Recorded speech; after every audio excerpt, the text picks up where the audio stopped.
아줌마. 가끔 군복 어설프게 걸치고 다니는 아주머니들이 있던데 그게 당신이야? 군인인 척 행세하면 큰일 나는 거 모르시나? 오늘 이야기는 KTX 한복판에서 던져진 이 오만한 한마디가 어떻게 20년간 묻혀있던 비극적 진실의 판도라 상자를 열게 되었는지에 대한 기록입니다. 2024년 10월 17일 금요일 오전 4시 30분. 경기도 안양시 수도군단장 공관. 사방이 무겁게 가라앉은 새벽. 공관의 침실에는 인공적인 빛 한 점 없었지만 강지우 중장은 칼로 잰 듯 정확한 시간에 눈을 떴다. 30년 넘게 군인으로 살아온 몸이 만들어낸 알람보다 정확한 생체 시계였다. 창밖 정원의 소나무 그림자가 달빛을 받아 짙게 깔려 있었다. 불과 몇 시간 후면 대한민국 인구의 절반이 밀집한 수도권의 방위를 책임져야 할 군단 사령부의 아침이 요란하게 시작되겠지만 지금 이 순간만큼은 오롯이 그녀만의 정적이 흘렀다. 조용히 침대에서 내려온 그녀는 잠시 굳은 몸을 풀며 창밖을 응시했다. 오늘의 목적지는 부산. 단순한 출장이 아니었다. 그녀의 군 생활, 어쩌면 그녀의 인생 전체에 희미하지만 지워지지 않는 흉터로 남은 그날을 다시 헤집어야 하는 날이었다. 20년 전 강원도 화천의 비무장지대에서 있었던 그 지독했던 작전. 그녀는 어젯밤 비서실로부터 건네받은 제조사위원회 최종 참석자 명단을 떠올렸다.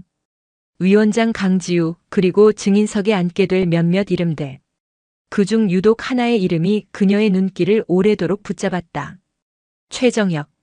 그 이름을 입안에서 굴리는 것만으로도 20년 전 그날의 시리고 비릿한 공기가 폐부를 찌르는 듯했다. 패기와 열정으로 가득했지만 경험 많은 부사관들을 통솔하기엔 아직 풋내기였던 강지우 소령. 그리고 누구보다 용맹했지만 그 용맹함이 아집과 독단으로 변질되어 비극을 불러왔던 최정혁 상사. 그리고 싸늘하게 식어가던 박민우 일병의 얼굴. 강 중장은 짧게 눈을 감았다 떴다. 감상에 젖어 있을 시간이 없었다. 그녀는 이제 한 부대의 작전 장교가 아니라 진실의 무게를 가려내야 할 위원회의 수장이었다. 샤워를 마친 그녀는 능숙하게 전투복을 착용했다. 한치의 오차도 없이 다려진 옷깃, 정교하게 맨 넥타이, 반짝이게 닦인 전투화. 마지막으로 어깨에 육군 중장의 권위와 책임을 상징하는 별 3개의 계급장을 붙였을 때 거울 속에는 군인 강지우만이 존재했다. 사사로운 감정은 이 계급장 뒤로 모두 숨겨야 했다. 그것이 지난 30년간 그녀가 별을 달기 위해 스스로를 단련해온 방식이었다. 충성. 군단장님 기상하셨습니까? 방문을 나서자 부속실의 당직 부관인 김대위가 흠없는 자세로 격려했다. 이른 시간부터 수고 많군. 서울역으로 출발하지. 예, 알겠습니다. 차량 대기시켜 두었습니다. 그리고 중장님 이번 위원회. 위원장직을 직접 맡으실 줄은 몰랐습니다. 국방부에서도 이례적인 일이라고. 김대위가 조심스럽게 말을 건넸다. 내가 아니면 안 되기 때문이야.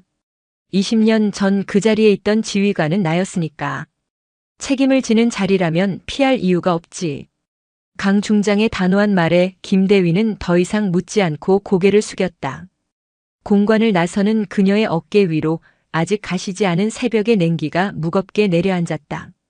같은 시각 경기도 외곽의 한 오피스텔. 싸구려 위스키와 배달음식 냄새가 뒤섞인 탁한 공기 속에서 최정혁은 소파에 구겨지듯 잠들어 있었다. 요란하게 울리는 휴대폰 알람 소리에 그는 미간을 잔뜩 찌푸리며 몸을 일으켰다. 숙취로 깨질 듯한 머리를 부여잡고 주변을 둘러보았다. 테이블 위에는 마시다 만 소주병과 과자 부스러기들이 널브러져 있었다. 불명의 저녁 후 그의 일상은 대부분 이런 식이었다. 빌어먹을. 부산행. 생각만 해도 치가 떨렸다. 20년 전 일을 이제 와서 다시 들춘다는 것부터가 마음에 들지 않았다. 국방부의 높으신 양반들이 할 일이 어지간히도 없는 모양이라고 그는 속으로 욕설을 뱉었다. 제조사위원회 증인 출석 요구서. 몇 주 전 우편으로 날아온 이 종이 한 장이 그의 골마있던 상처를 헤집고 들쑤셨다. 그에게 20년 전 그날은 실패가 아니었다. 적을 눈앞에 두고 겁먹은 계집 지휘관의 소극적인 작전을 보다 못한 자신이 부하들을 이끌고 용맹하게 돌격한 영웅적인 순간이었다. 박민우 일병의 죽음은 안타깝지만 전쟁터에서는 셔츠에 흙탕물이 튀는 것과 같은 어쩔 수 없는 희생이라고 그는 스스로에게 20년간 주입해왔다.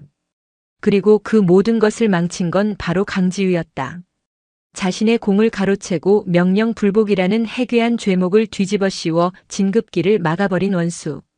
이번 제조사위원회의 위원장이 누군지는 모르지만 그는 이 기회에 반드시 자신의 억울함을 토로하고 강지우의 무능함을 증언하리라 다짐했다. 샤워를 하며 어젯밤의 술기운을 억지로 씻어낸 그는 먼지 앉은 액자를 손으로 쓱 닦았다. 대대장 이취임식에서 찍은 사진이었다. 의기양양하게 부대기를 흔들던 자신의 모습. 그때가 인생의 정점이었다. 강지우 그 여자만 아니었어도. 그는 전투복 견장의 계급장을 손가락으로 매만지며 증오를 되새겼다. 그는 이 전투복을 입고 부산으로 갈 생각이었다. 예비역 신분이지만 증인으로 가는 자리에 군복을 입는 것은 그의 마지막 자존심이었다. 자신이 여전히 대한민국 육군 중령이었음을, 그 누구도 자신의 군인 정신을 꺾지 못했음을 보여주고 싶었다. 비록 현실은 음주운전으로 군복을 벗은 초라한 신세일지라도. 오전 6시 10분 서울역 KTX 플랫폼. 강지우 중장은 수행 부관의 배웅을 받으며 부산행 첫차에 올랐다. 혹시 모를 의전이나 소란을 피하기 위해 그녀는 전투복 위에 짙은 남색 트렌치코트를 걸쳐 계급을 가린 상태였다. 군 수송지원반에 미리 연락해둔 덕에 조용히 특실에 탑승할 수 있었다. 그녀가 3의 좌석에 앉아 서류 가방을 내려놓고 잠시 숨을 고르던 그때 거의 동시에 한 거구의 남자가 그녀의 옆을 스치듯 지나갔다. 최정혁이었다. 그는 강 중장을 알아보지 못했다. 아니, 신경조차 쓰지 않았다. 그의 눈에는 오직 불만과 짜증만이 가득했다. 그는 자신의 좌석인 3비 강 중장의 바로 옆자리에 털썩 주저앉았다. 익숙한 듯 불쾌한 술 냄새가 희미하게 풍겨왔다. 강 중장은 내색하지 않고 창밖으로 시선을 돌렸다.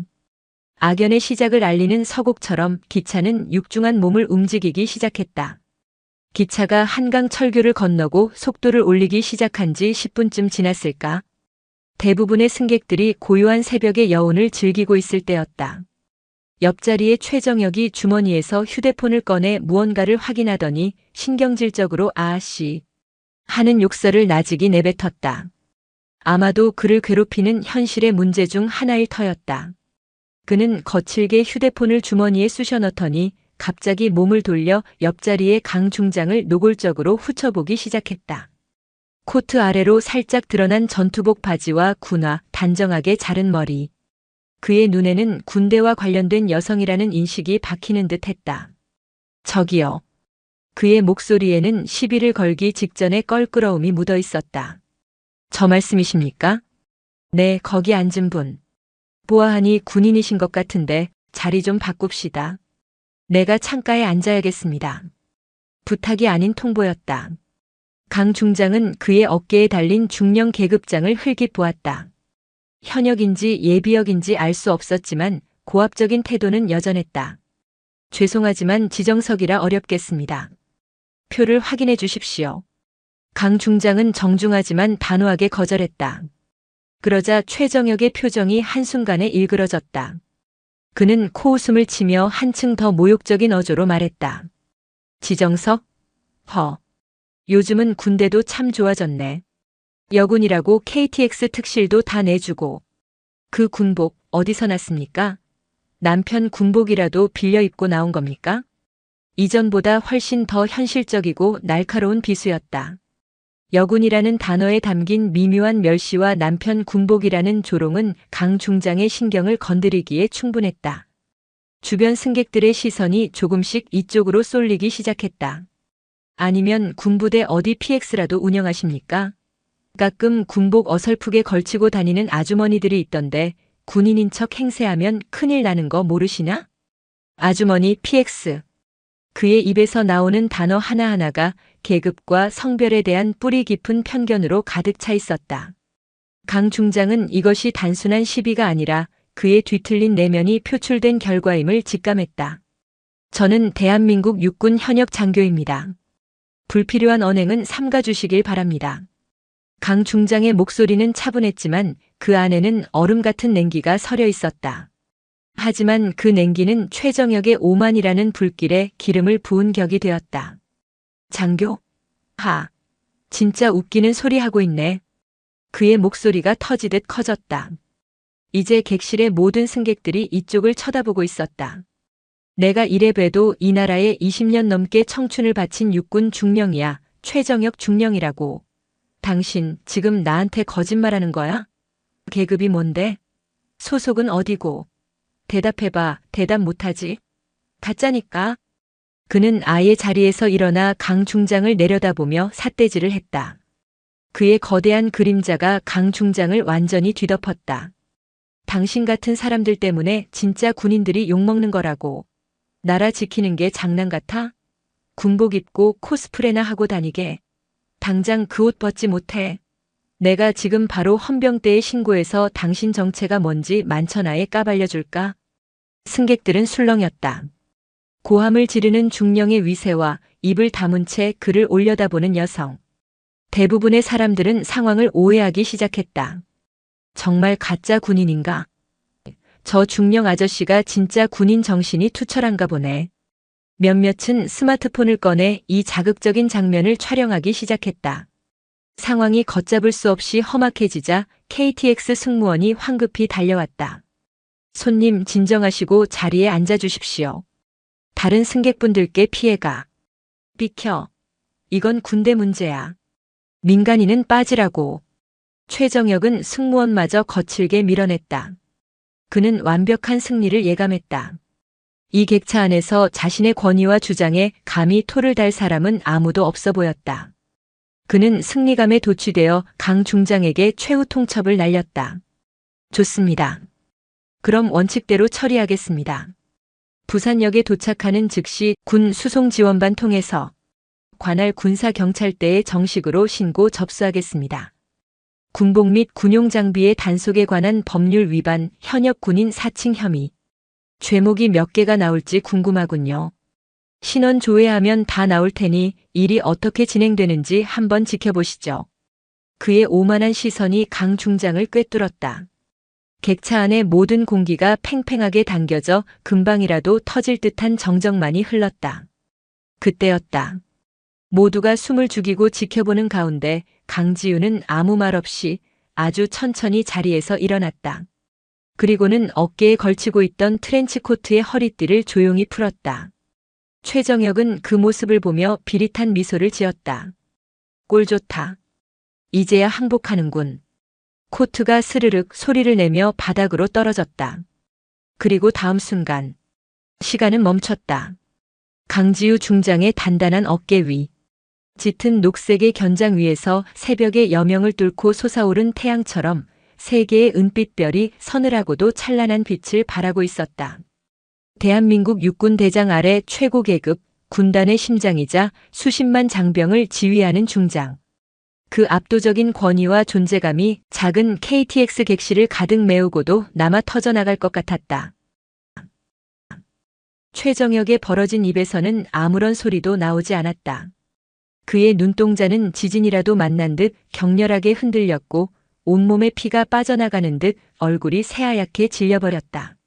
주변에서 헉 세상에 하는 경악의 탄성이 터져나왔다. 스마트폰을 들고 있던 손들이 맥없이 아래로 떨어졌다. 강지우 중장은 얼음처럼 굳어버린 최정역을 차갑게 올려다보았다. 그녀의 목소리는 방금 전까지의 소란이 거짓말이었던 것처럼 고요했지만 그 어떤 고함보다도 날카롭게 최정역의 심장을 찔렀다. 수도군단장 육군 중장 강지우다. 그녀는 일부러 그의 과거 계급을 호명했다. 마치 20년 전 그날의 지휘관으로서 부하를 꾸짖듯이 20년 전 화천의 골짜기에서도 내놈의 그 오만함이 부대를 위험에 빠뜨리더니 군복 벗은 지금도 그 버릇은 여전하구나. 최정역 씨. 내놈 그리고 최정역 씨. 군대식 하대와 민간인을 대하는 호칭이 뒤섞인 그 말 속에는 지난 20년간의 경멸과 분노 그리고 그의 현재 처지에 대한 완벽한 조롱이 담겨 있었다. 최정역의 다리가 후들거리기 시작했다. 수도. 군단장. 님? 그의 입에서 간신히 기어나온 말은 더 이상 문장이 되지 못했다. 그때 객실 한쪽에서 누군가 외쳤다. 잠깐 최정혁? 그 음주운전했던 사람 아니야? 그 말을 시작으로 객실은 순식간에 진실의 파편들로 소란스러워졌다. 맞아. 뉴스에 나왔잖아. 작년에 만취 상태로 차 몰다 사고 내고 강제 전역당한 그 중령. 군인도 아니면서. 현역 3스타한테. 미쳤네, 저 사람. 모든 경멸과 비난의 화살이 이제 정확한 관역을 찾아 날아가 꽂혔다. 최정혁은 금방이라도 쓰러질 듯 위태롭게 서서 강지우 중장을 망연자실한 표정으로 바라볼 뿐이었다. 그의 세상이 그가 20년간 지켜온 거짓된 명예가 단 10초 만에 산산조각 나버렸다. 강 중장은 바닥에 떨어진 자신의 코트를 주워들며 마지막 일격을 날렸다. 자리에 앉아라, 최정혁 씨. 부산까지는 아직 멀었으니 그 시간 동안 오늘 위원회에서 어떻게 내 죄를 고백할지 열심히 생각해두는 게 좋을 거다. 시간이 멎었다. 혹은 객실 안의 모든 공기가 한순간에 얼어붙어 고체로 변해버린 것만 같았다. 세 개의 은빛별이 바라는 서늘한 광채는 그 자체로 절대적인 권위가 되어 방금 전까지 최정혁이 뿜어내던 모든 오만과 소란을 한순간에 압살했다. 그의 입에서 새어나오던 고함과 조롱은 갈 곳을 잃고 먼지처럼 흩어졌다. 객실을 가득 채웠던 것은 이제 숨막히는 침묵과 당혹감, 그리고 뒤늦게 밀려오는 경외감뿐이었다. 최정혁은 서 있었다. 하지만 그의 영혼은 이미 무너져 내리고 있었다. 그의 눈동자는 초점을 잃은 채 눈앞의 현실을 필사적으로 부정하고 있었다. 20년 전 사사건건 자신을 무시하며 FM만을 외치던 그 깐깐한 여자 소령. 자신의 풍부한 현장 경험을 무시하고 책상머리에서 나온 작전만을 고집하며 자신을 무능한 부사관 취급했던 여자. 그 강지우가 수도군단장? 대한민국 육군에서 단 7명뿐인 중장이 되어 눈앞에 서 있다고. 말도 안 돼. 이건 악몽이야. 그의 뇌리가 하얗게 타들어가는 동안 주변의 공기는 미묘하게, 그러나 확실하게 변하고 있었다. 조금 전까지 그를 진짜 군인이라며 힐끗거리던 승객들의 시선은 이제 경멸과 조롱의 빛을 띠기 시작했다. 미쳤네, 저 사람 군인도 아니면서 현역 군단장한테. 어쩐지 술 냄새가 나더라니 하는 칼날보다 날카로운 속삭임들이 그의 등 뒤에 비수처럼 꽂혔다. 방금 전까지 그의 편이었던 세상이 이제는 완벽한 적이 되어 그를 포위하고 있었다. 스마트폰을 들고 있던 젊은 남자는 황급히 촬영을 멈추고 화면을 껐다. 방금 자신이 한 행동이 얼마나 어리석고 위험한 것이었는지 깨달았기 때문이다. 앞자리에 노신사는 혀를 차며 고개를 저었고 그에게 용기 내어 항의했던 젊은 여성은 통쾌함과 안도감이 뒤섞인 표정으로 강지우 중장을 바라보았다. 그는 이 작은 KTX 객실이라는 사회 안에서 완벽하게 고립되었다. 강지우 중장은 바닥에 떨어진 트렌치코트를 천천히 주워 팔에 걸쳤다. 그녀의 움직임에는 조금의 흐트러짐도 없었다. 마치 방금 전의 소동은 다른 세상에서 일어난 일이라는 듯 그녀는 자신의 자리로 돌아와 조용히 앉았다. 그리고는 서류 가방에서 두툼한 파일을 꺼내 무릎 위에 올려놓았다. 20년 전 7사단 수색작전 제조사위원회. 표지의 글자가 유난히 선명하게 보였다. 그녀는 서류를 넘기기 시작했다. 하지만 그녀의 신경은 온전히 서류에 집중되지 않았다. 옆자리에 석상처럼 굳어 앉아있는 최정혁의 미세한 떨림, 주변 승객들의 억눌린 숨소리, 기차가 철로를 지나는 규칙적인 진동. 그 모든 것이 그녀의 오감을 자극했다. 그녀는 20년 전 그날을 떠올리고 있었다. 최정혁 상사의 명령 불복 보고를 받았을 때의 그 치밀어 오르는 분노. 그리고 얼마 지나지 않아 무전기 너머로 터져나온 다급한 총성과 비명. 박민우 일병의 전사 소식을 들었을 때 지휘 텐트 기둥을 붙잡고 무너져 내렸던 자신의 모습. 그녀에게 최정혁은 단순히 명령을 어긴 부사관이 아니었다. 그녀의 첫 야전 지휘관 경험에 지울 수 없는 실패의 낙인을 찍은 남자였고 소중한 부하의 목숨을 앗아간 비극의 방아쇠였다. 하지만 그녀는 지금 이 자리에서 그 감정을 드러낼 수 없었다. 그녀는 수도 군단장이자 오늘 열릴 위원회의 위원장이었다. 사적인 원한이 공적인 판단을 흐리게 해서는 안 됐다. 그녀는 서류의 한 구절, 증인 최정혁 당시 상사, 현 예비역 중령이라는 부분에 잠시 시선을 멈추었다가 조용히 다음 장으로 넘겼다. 시간은 고문처럼 더디게 흘렀다. 최정혁은 KTX가 대전역을 지나고 김천 구미역을 스쳐가는 동안 단 한 번도 움직이지 않았다. 그의 머릿속에서는 부서진 필름처럼 과거의 기억들이 제멋대로 재생되고 있었다. 화천의 축축하고 음산한 숲, 자신의 판단이 옳다고 믿으며 부하들을 이끌고 계곡으로 달려 들어갔던 순간, 그리고 예기치 못한 섬광과 함께 세상을 뒤흔들었던 폭음. 쓰러진 박민우 일병을 향해 기어가던 자신의 손, 그리고 그를 막아서며 더 이상의 희생은 안 됩니다. 퇴각하십시오. 라고 외치던 다른 부사관의 절규. 그는 그 모든 것을 불가피한 희생과 영웅적인 전투로 포장해왔다. 하지만 강지유라는 진실의 증인 앞에서 그의 굳건했던 자기 기만의 성벽은 속절없이 무너져 내리고 있었다. 오늘 위원회. 어떻게 하지? 그는 이제야 자신이 처한 현실을 제대로 인식하기 시작했다. 이것은 단순한 해프닝이 아니었다. KTX에서의 난동은 시작에 불과했다. 군사경찰에 넘겨져 조사를 받을 수도 있었다. 민간인 신분으로 현역 장성을 모욕한 죄. 상상만 해도 끔찍했다. 하지만 그보다 더 두려운 것은 20년 전 그날의 진실을 마주해야 한다는 것이었다. 그는 지금까지 단 한 번도 자신의 판단이 틀렸다고 생각해 본 적이 없었다. 그러나 수도 군단장이 되어 나타난 강지우의 존재 자체가 그의 20년 묵은 신념을 뿌리부터 뒤흔들고 있었다. 기차가 종착역을 알리는 안내방송과 함께 속도를 줄이자 길고 길었던 침묵의 여정도 끝을 향해 가고 있었다. 강지우 중장은 서류를 정리해 가방에 넣고 자리에서 일어설 준비를 했다. 그 순간까지도 최정혁은 미동도 하지 않았다. 문이 열리고 승객들이 쏟아져 나가기 시작했다.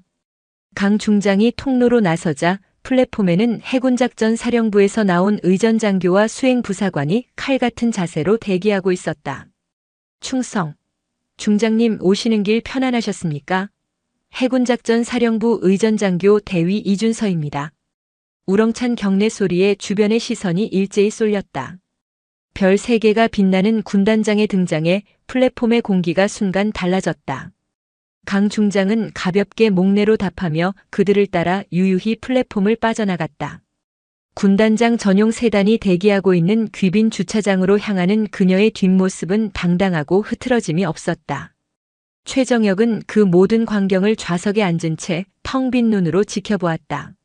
승객들이 모두 내리고 난 텅 빈 객실에 그만이 섬처럼 홀로 남겨졌다. 그는 폐잔병처럼 느릿느릿 자리에서 일어나 짐을 챙겼다.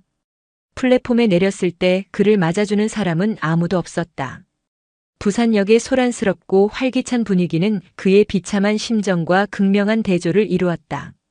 그는 마치 투명인간이 된 것처럼 인파에 휩쓸려 개찰구를 빠져나왔다. 택시 승강장에서 줄을 서서 택시를 잡았다. 해군작전 사령부로 가주세요. 그의 목소리는 스스로 듣기에도 민망할 정도로 기어들어가고 있었다. 택시 기사는 백미러로 그의 군복을 한번 힐끗 쳐다볼 뿐 아무 말 없이 차를 출발시켰다. 차창 밖으로 부산의 역동적인 풍경이 스쳐 지나갔다. 높이 솟은 빌딩들, 거대한 부산항대교, 푸른 바다. 하지만 그의 눈에는 아무것도 들어오지 않았다. 그는 지금 사지로 끌려가는 포로와도 같은 심정이었다. 해군작전 사령부 정문에 도착했을 때 그는 다시 한번 현실의 벽에 부딪혔다. 위병소의 헌병들은 그의 어설픈 경례를 받아주는 둥 마는 둥 하며 날카로운 눈으로 신분증과 출입 목적을 확인했다. 모든 절차는 냉정하고 사무적이었다. 한때는 그가 지키던 군대의 규율이 이제는 그를 옥죄는 차가운 족쇄가 되어 있었다. 안내를 받아 도착한 회의실 건물 복도는 인적이 드물고 고요했다. 대리석 바닥에 그의 전투화 소리만이 유난히 크게 울렸다. 육군 제7보병사단 수색작전 제조사위원회. 굳게 닫힌 회의실 문에 붙은 표지판이 사형 선고문처럼 느껴졌다. 그는 문손잡이를 잡은 채 한참을 망설였다. 이 문을 여는 순간 지난 20년간 그가 지켜온 모든 것이 무너져 내릴 것이다. 최정혁이 결심한 듯 문을 열고 안으로 들어섰을 때 회의실의 모든 시선이 일제히 그에게로 향했다. 거대한 디귿자 테이블은 이미 빈자리 없이 채워져 있었다. 중앙 상석에는 위원장 강지우 중장이 서류를 검토하며 앉아 있었다. 그녀의 표정은 KTX에서와 마찬가지로 아무런 감정도 읽을 수 없었다.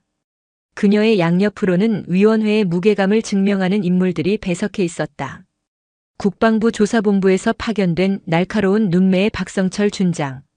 군법무관 출신으로 현재 국방부 법무관리관실 소속인 한지원 대령. 하얀 머리가 인상적인 민간 군사전략 분석가 김진명 교수. 그리고 기록을 담당하는 젊은 군무원까지 10명 남짓한 인물들이 뿜어내는 압박감은 최정혁의 숨통을 조여왔다. 증인 최정혁 씨, 지정된 자리에 착석해 주십시오. 강 중장의 목소리가 회의실의 정적을 깼다. KTX에서의 개인적인 악연은 완벽하게 지워진 오직 위원장으로서의 공적인 목소리였다. 최정혁은 테이블 끝에 마련된 증인석으로 다가가 뻣뻣하게 앉았다. 그의 등 뒤로 육중한 회의실 문이 닫히자 그는 완벽하게 고립되었다. 그럼 지금부터 육군 제7보병사단 수색대대 DMZ 작전 실패건에 대한 재조사위원회를 시작하겠습니다. 강 중장이 개회를 선언했다. 그녀는 먼저 스크린을 가리키며 20년 전 그날의 기상도와 작전 지역 지도를 띄웠다. 2004년 11월 4일 새벽. 강원도 화천군 비무장지대 내 제7보병사단 책임지역. 당시 기상은 맑았으나 복사 냉각으로 인해 계곡 지형에 짙은 안개가 끼어 시계가 극히 제한적이었습니다. 4시 30분 GOP 과학화 감시 장비가 군사분계선을 넘어 남하하는 3인조의 미상 항적을 포착했습니다. 그녀는 마치 어제 일어난 일을 보고하듯 건조하고 정확한 어조로 사건 개요를 설명해 나갔다. 그녀의 설명이 자신의 포위 선멸 작전 지시 부분에 이르렀을 때 그녀는 처음으로 최정혁을 바라보았다. 하지만 당시 현장 2팀장이었던 증인 최정혁 상사는 지휘관인 본관의 작전 지시를 무시하고 독단적인 판단하에 예하 팀원들을 이끌고 교전 예상 지점으로 정면 기동을 감행했습니다. 그 이유부터 들어보겠습니다. 증인, 당시 왜 명령에 불복했습니까? 모든 시선이 다시 최정혁에게로 집중되었다. 이것이 첫 번째 질문이었다. 그는 마른 입술을 혀로 축였다. KTX에서 무너졌던 자존심을 애써 다시 일으켜 세웠다. 여기서 밀리면 끝장이다. 그는 20년간 준비해온 자신의 논리를 펼치기 시작했다. 당시 강지우 소령님의 작전은 너무나 소극적이었습니다. 안 그래도 안개 때문에 적을 놓치기 쉬운 상황에서 멀리 돌아 포위하라는 것은 사실상 적에게 도주할 시간을 벌어주는 것과 마찬가지였습니다. 그는 최대한 목소리에 힘을 주며 말했다. 저는 10년 넘게 그곳 지형을 손바닥처럼 꿰고 있던 베테랑 부사관이었습니다. 제 판단으로는 적이 침투한 경로를 역으로 추격해 정면에서 타격하는 것이 가장 확실하고 빠른 방법이었습니다. 현장은 책상 위 지도와 다릅니다. 놓치면 더 큰 위협이 될 수 있는 적을 눈앞에 두고 돌아갈 수는 없었습니다. 그것은 제 군인으로서의 양심과 전투 본능이 허락하지 않았습니다. 그는 잠시 말을 멈추고 위원들의 반응을 살폈다. 그리고는 가장 핵심적인 변명을 덧붙였다. 박민우 일병의 희생은 정말 가슴 아픈 일입니다. 하지만 그것은 적을 섬멸하기 위한 치열한 교전 과정에서 발생한 안타깝지만 불가피한 희생이었습니다. 만약 제 돌격이 없었다면 적들은 유유히 빠져나가 더 큰 도발을 감행했을지도 모르는 일입니다. 저는 제 행동을 후회하지 않습니다. 최정혁은 자신의 변론이 완벽했다고 생각했다. 전투 경험이 부족한 여군 장교의 탁상 공론과 실전을 아는 베테랑 부사관의 용맹한 결단. 그는 이 구도를 통해 자신의 행위를 정당화하려 했다. 그의 말이 끝나자 회의실에는 잠시 무거운 침묵이 흘렀다. 강지우 중장은 여전히 무표정했고 다른 위원들은 조용히 그의 증언을 기록하고 있었다. 그 침묵 속에서 법무관리관실의 한지원 대령이 안경을 고쳤으며 입을 열었다. 증인의 전투 본능이라. 잘 들었습니다. 그렇다면 증인, 이 영상에 대해서는 어떻게 설명하시겠습니까? 한 대령이 리모컨을 누르자 회의실의 대형 스크린에 지지직거리는 노이즈와 함께 낡은 영상 하나가 재생되기 시작했다. 20년 전 그날 작전 직후 현장에서 촬영된 상황 보고 영상이었다. 그리고 그 영상 속에는 전투복이 흙과 피로 얼룩진 채 넋이 나간 표정으로 주저앉아 있는 젊은 최정혁 상사의 모습이 담겨 있었다.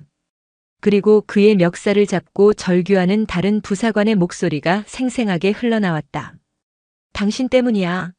당신 고집 때문에 민우가 죽었어. 소령님 말만 들었어도. 영상 속의 최정혁은 아무런 대답도 하지 못하고 있었다. 그 영상이 재생되는 순간 최정혁의 얼굴이 다시 한번 새하얗게 질려갔다. 그가 지난 20년간 필사적으로 잊으려 했던 그의 영웅 서사에 존재하지 않았던 그날의 진짜 모습이었다. 지지직 하는 노이즈와 함께 영상이 끝나자 회의실에는 다시 한번 무겁고 차가운 침묵이 내려앉았다. 대형 스크린은 검게 변했지만 그 잔상은 회의실 안 모든 사람의 망막에 선명하게 새겨져 있었다. 특히 최정혁의 눈에는 20년 전 자신의 멱살을 잡고 절규하던 동료 부사관, 박민우 일병과 같은 내무반을 썼던 한철호 중사의 얼굴이 낙인처럼 찍혀 있었다. 한 중사는 5년 전 지병으로 세상을 떠났다. 최정혁은 숨을 쉴 수 없었다. 스크린 속 흙과 피로 범벅이 된 채 너클 잃고 주저앉아 있던 젊은 날의 자신은 그가 지난 20년간 필사적으로 지우고 외면해왔던 진짜 모습이었다. 그의 뇌는 저건 내가 아니다, 편집된 영상이다라며 필사적으로 저항했지만 온몸의 세포는 기억하고 있었다. 무모한 돌격이 실패로 돌아가고 아끼던 부하가 싸늘한 주검으로 변해버린 직후의 그 참담한 절망감과 패배감을. 그는 자신의 영웅 서사가 한낱 거짓된 신기루에 불과했음을 증명하는 명백한 증거 앞에서 아무런 말도 할 수 없었다. 증인, 영상에 대해 할 말 있습니까? 법무관리관실 한지원 대령의 목소리는 바늘처럼 날카롭게 침묵을 꿰뚫었다. 저건 그저 전투 직후의 혼란스러운 상황일 뿐입니다. 전우를 잃은 슬픔에 모두가 이성을 잃고. 최정혁은 쥐어짜듯 변명했다. 하지만 그의 목소리는 물에 젖은 종이처럼 힘없이 떨리고 있었다. 그의 변명은 회의실 안 누구에게도 설득력을 갖지 못했다. 그때 국방부 조사본부의 박성철 준장이 자리에서 일어나며 새로운 파일 뭉치를 테이블 위에 올려놓았다. 그의 움직임에는 다음 국면으로 넘어가는 단호함이 묻어 있었다. 증인의 혼란스러운 상황이라는 변명 잘 들었습니다. 그렇다면 위원회는 이제 증인의 20년 묵은 자기 합리화가 얼마나 위험하고 어리석은 것이었는지 객관적인 사실을 통해 증명하겠습니다. 박 준장의 시선이 스크린으로 향했다. 위원회는 이번 재조사를 위해 2년 전 귀순한 북한군 정찰총국 586부대 소속 김혁철 상좌의 증언을 확보했습니다. 김 상좌는 20년 전 바로 이 작전의 북측 지휘관이었습니다. 북측 지휘관. 그 단어가 회의실에 폭탄처럼 터졌다. 최정혁의 눈이 경악으로 물들었다. 그는 상상조차 해본 적 없는 이야기였다. 스크린에는 낯선 중년 남성의 영상이 재생되기 시작했다. 국방부 조사실을 배경으로 담담하지만 명확한 어조로 증언하는 김혁철 상좌의 모습이었다. 당시 남조선 7사단 수색대의 DMZ 작전 능력은 우리에게도 골칫거리였습니다. 특히 험준한 산악 지형을 이용한 포위 섬멸 작전은 매우 위협적이었죠.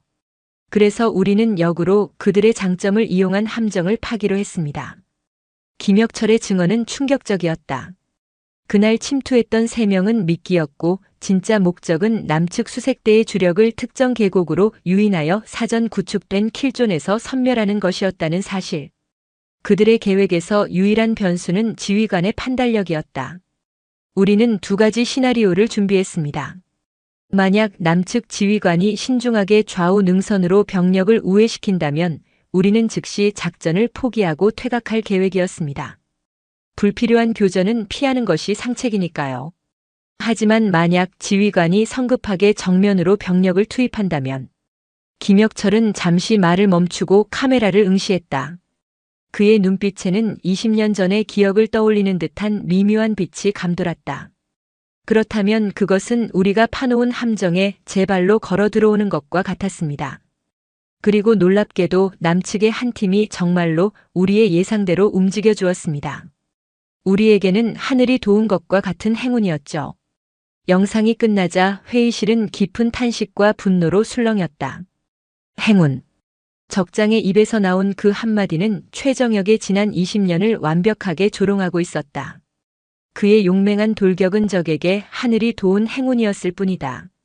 그의 군인 정신은 적의 계획에 노란한 어리석은 만용이었다. 박성철 준장은 마지막 확인 사살을 하듯 동맹국 정보기관과의 공조로 재해독에 성공한 당시 북한군 교신 내용을 스크린에 띄웠다. 1호 표적 최정역 팀 유인 계곡 진입 확인. 거점 통과 시 타격 개시. 남은 2호 표적 강지유의 직할팀은 우회 기동 중. 거리가 멀어 지원 불가. 아주 좋다. 모든 것이 명명백백해졌다. 최정역은 영웅이 아니었다. 그는 그저 적의 손바닥 위에서 춤을 춘 꼭두각시였고 아끼던 부하를 적의 재단에 제물로 바친 어리석은 지휘관이었다. 아니야. 최정역의 입에서 부정의 신음이 흘러나왔다. 그는 두 손으로 머리를 감싸쥐었다. 20년간 굳건하게 쌓아 올렸던 자기 기만의 성벽이 와르르 무너져 내리는 소리가 들리는 듯 했다. 벽돌 하나하나가 그의 심장을 꿰뚫고 있었다. 박민우 일병의 마지막 모습이 떠올랐다. 파편에 찢긴 채 믿을 수 없다는 눈으로 자신을 바라보던 그 어린 병사의 얼굴. 상사님, 왜? 라고 묻는 듯 했던 그 눈빛.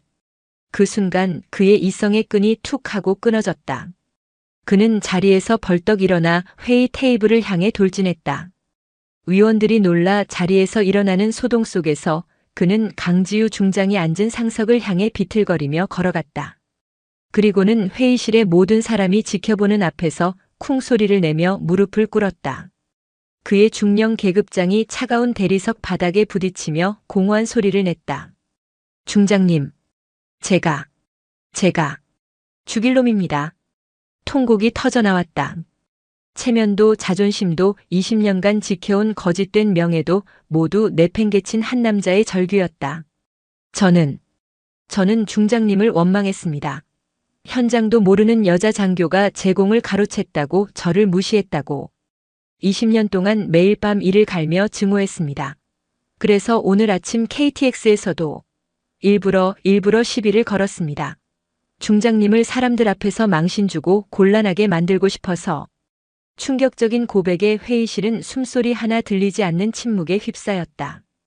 KTX에서의 사건이 단순한 해프닝이 아니라 20년 묵은 원한에서 비롯된 계획적인 행동이었음이 밝혀지는 순간이었다.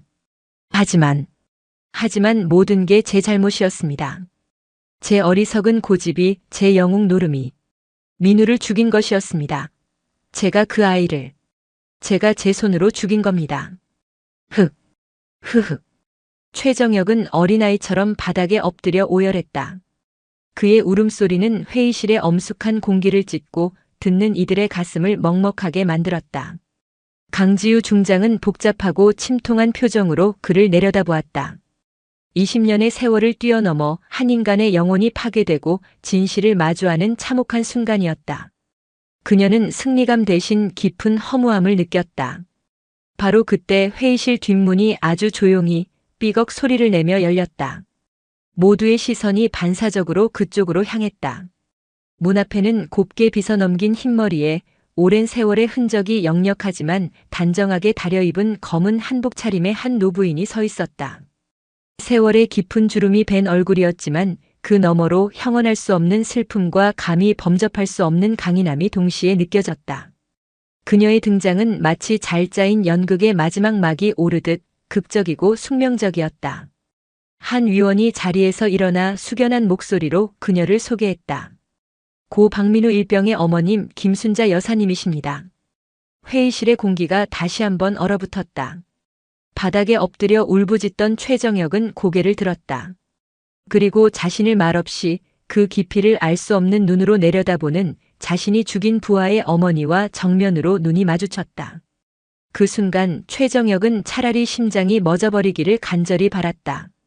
김순자 여사의 등장은 회의실의 모든 물리 법칙을 바꾸어 놓았다. 공기의 흐름이 멎고 시간의 흐름은 극도로 느려졌으며 모든 소음은 진공 속으로 빨려 들어간 듯 사라졌다. 그녀의 작고 연약해 보이는 몸에서 뿜어져 나오는 비통함과 인고의 무게는 회의실을 가득 채운 별들과 무궁화의 권위를 압도하고도 남았다. 별 3개의 군단장도, 날카로운 눈빛의 준장도, 노련한 법무관도 그저 아들을 잃은 한 어머니의 슬픔 앞에서는 평범한 인간일 뿐이었다. 그녀는 문 앞에 선 채 잠시 회의실 안을 둘러보았다. 상석에 앉은 강지우 중장과 눈이 마주쳤을 때 그녀는 아주 희미하게 고개를 끄덕였다. 그것은 20년 전 아들의 영결식장에서 잠시 마주쳤던 젊은 여군 장교에 대한 기억의 신호이자 오늘 이 자리에 대한 무언의 양해였다. 그리고 그녀의 시선은 마침내 바닥에 엎드려 죄인처럼 떨고 있는 최정혁에게로 향했다. 김순자 여사는 천천히, 아주 천천히 걸음을 옮겼다. 한 걸음 또 한 걸음. 대리석 바닥에 그녀의 낡은 구두 굽소리가 조용히 울릴 때마다 20년이라는 세월이 켜켜이 쌓여가는 듯 했다. 그 걸음은 단순히 물리적인 이동이 아니었다. 아들의 사망 통지서를 받았던 그날부터 군복 입은 아들의 늠름한 사진이 흑백의 영정 사진으로 바뀌던 그 순간을 지나 매일 밤 아들의 이름을 부르며 눈물로 베개를 적셨던 7300일의 밤을 건너오는 한 어머니의 순례와도 같은 길이었다. 최정혁은 고개를 들지 못했다. 등 뒤로 다가오는 그 작은 발소리가 마치 자신의 죄를 심판하러 오는 거인의 발소리처럼 무겁고 두렵게 느껴졌다. 차라리 지금 당장 이 자리에서 심장이 멎어버렸으면 좋겠다고 그는 간절히 바랐다. 그 어떤 군사 재판의 판결보다도 아들을 잃은 어머니의 눈빛이 그에게는 가장 무서운 형벌이었다. 마침내 김순자 여사는 최정혁의 바로 앞에 멈춰섰다. 그녀는 그를 내려다보았다. 그의 어깨는 20년의 세월과 죄책감에 짓눌려 초라하게 떨리고 있었다. 예상했던 분노나 원망이 치밀어 오르지 않았다. 대신 형언할 수 없는 깊은 슬픔과 함께 이 남자 역시 지난 20년간 죽은 아들의 망령과 함께 지옥을 살아왔다는 기묘한 동질감이 그녀의 마음을 스치고 지나갔다. 한참의 침묵 끝에 그녀의 메마른 입술이 열렸다. 일어나게. 목소리는 갈라져 있었지만 그 안에는 거스를 수 없는 힘이 담겨 있었다. 최정혁은 차마 고개를 들지 못한 채 몸을 더욱 웅크렸다. 어머님, 제가 민우를, 제가 죽일 놈입니다. 안다. 김순자 여사의 대답은 짧고 단호했다. 자네가 내 아들을 죽인 사람이라는 거 지난 20년간 단 하루도 잊은 적이 없네. 자네 얼굴도 목소리도 모르면서 최정혁 그 이름 석자를 매일 밤 증오하고 또 증오하며 살았어. 내 아들을 돌려내라고, 내 아들을 살려내라고. 허공에다 소리치며 울부짖었지. 그녀의 담담한 고백은 그 어떤 절규보다도 최정혁의 심장을 아프게 후벼 팠다. 그의 몸이 더욱 심하게 떨리기 시작했다. 하지만 오늘 여기 와서 자네의 그 꼴을 보니 이제야 알겠구먼. 그녀는 한숨을 내쉬었다. 그 한숨에는 20년 묵은 한이 실려 있었다. 죽은 내 아들만 불쌍한 게 아니었어. 자네도 그날 이후로 단 하루도 사람답게 살지 못했구먼. 20년 동안 죽은 내 아들의 그림자 속에서 자네도 함께 죽어가고 있었어. 그녀는 품속에서 곱게 접은 손수건을 꺼내 자신의 눈가를 조용히 찍어냈다. 그리고는 손수건과 함께 소중하게 간직해 온 세월의 흔적으로 가장자리가 누렇게 변하고 닳아버린 편지 한 통을 꺼내 들었다. 이건 우리 민우가 가기 사흘 전에 어미에게 보낸 마지막 편지라네. 그녀는 떨리는 손으로 편지를 펼쳤다. 그 작은 종이 한 장에 회의실의 모든 시선이 집중되었다. 그것은 단순한 편지가 아니었다. 20년 전 비극의 현장에서 날아온 가장 순수하고 진실된 목소리였다. 김순자 여사는 먼저 강지우 중장을 향해 시선을 돌리고 편지의 첫 구절을 읽기 시작했다. 어머니, 이곳 생활에도 많이 적응했습니다. 새로 오신 작전장교 강지우 소령님은 정말 대단한 분입니다. 처음에는 여자 장교라고 수군대던 부사관님들도 있었지만 소령님의 해박한 군사 지식과 한치의 오차도 없는 냉철한 판단력 앞에서는 이제 아무 말도 못합니다. 무엇보다 저희 같은 평범한 병사 한 명 한 명의 이름을 다 외우시고 아껴주시는 게 느껴집니다. 어머니, 저는 소령님만 믿고 따르면 무사히 전역할 수 있을 것 같습니다. 강지우 중장은 조용히 눈을 감았다. 까까머리에 앳된 얼굴, 경례를 붙일 때마다 유난히 반짝이던 눈을 가진 박민우 일병. 그녀의 기억 속에서 그는 여전히 20살 청년이었다. 그녀의 눈시울이 뜨거워지는 것을 아무도 눈치채지 못했다. 김순자 여사는 편지에서 눈을 떼고 바닥에 엎드린 최정역을 내려다보며 다음 구절을 읽어내려갔다. 저희 팀장님이신 최정역 상사님은 정말 용맹하고 멋진 분입니다. 훈련 때는 호랑이보다 무섭지만 사실은 누구보다 저희 팀원들을 아껴주십니다. 가끔 밤에 몰래 라면을 끓여주시기도 하고 힘들어하는 후임들 어깨를 두드려주시며 격려해주시는 따뜻한 분입니다. 최정역의 어깨가 들썩였다. 그는 기억하고 있었다. 야간 경계 근무를 마치고 돌아온 민우에게 끓여주었던 그 라면의 맛을. 상사님, 세상에서 제일 맛있습니다. 라며 엄지를 치켜 세우던 그 순박한 웃음을.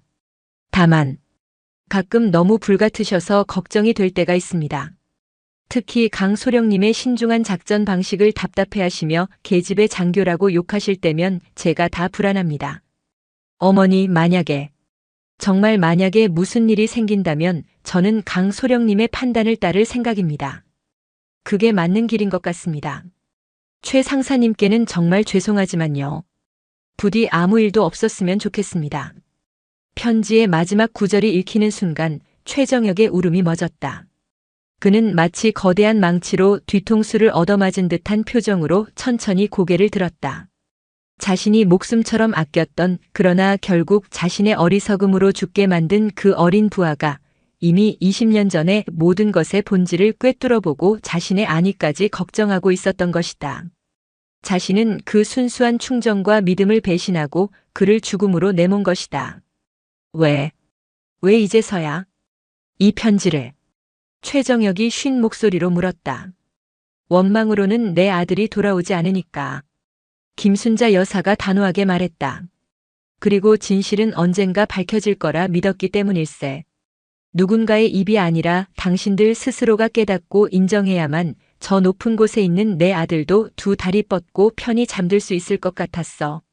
그녀는 편지를 곱게 접어 다시 품에 넣었다. 그리고는 최정역에게 주름지고 거친 손을 내밀었다.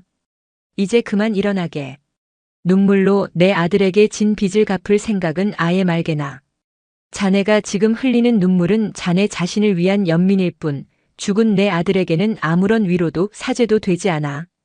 최정역은 그 말을 이해할 수 없다는 듯 멍하니 그녀의 손을 바라보았다. 자네의 남은 인생으로 갚게. 김순자 여사의 목소리에 강한 힘이 실렸다.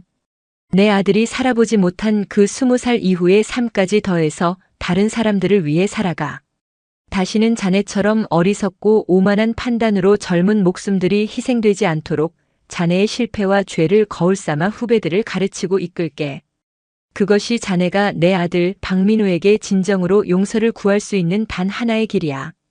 그것은 용서였다.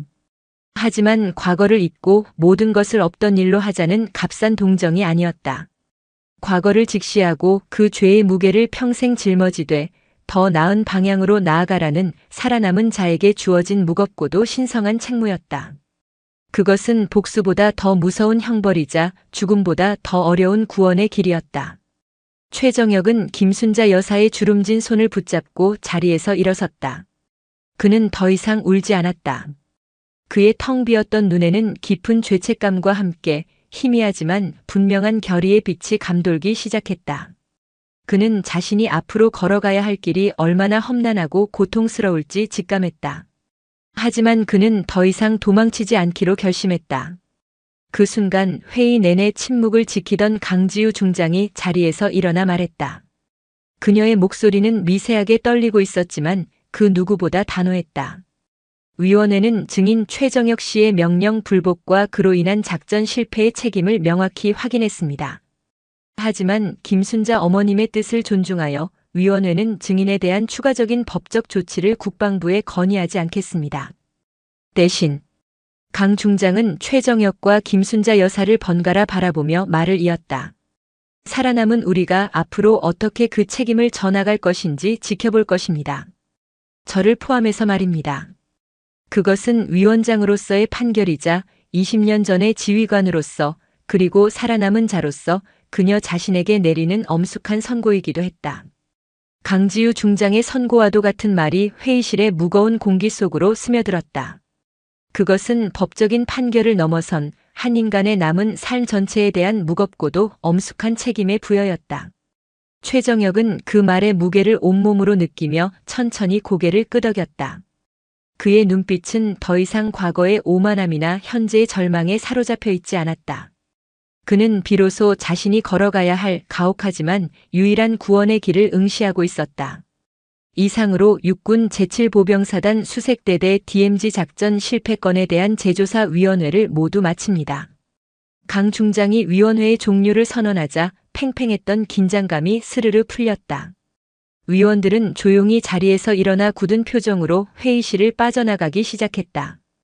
그들은 복도를 지나가며 최정역에게는 경멸을, 김순자 여사에게는 안타까움을, 그리고 강지우 중장에게는 복잡한 존경의 시선을 보냈다.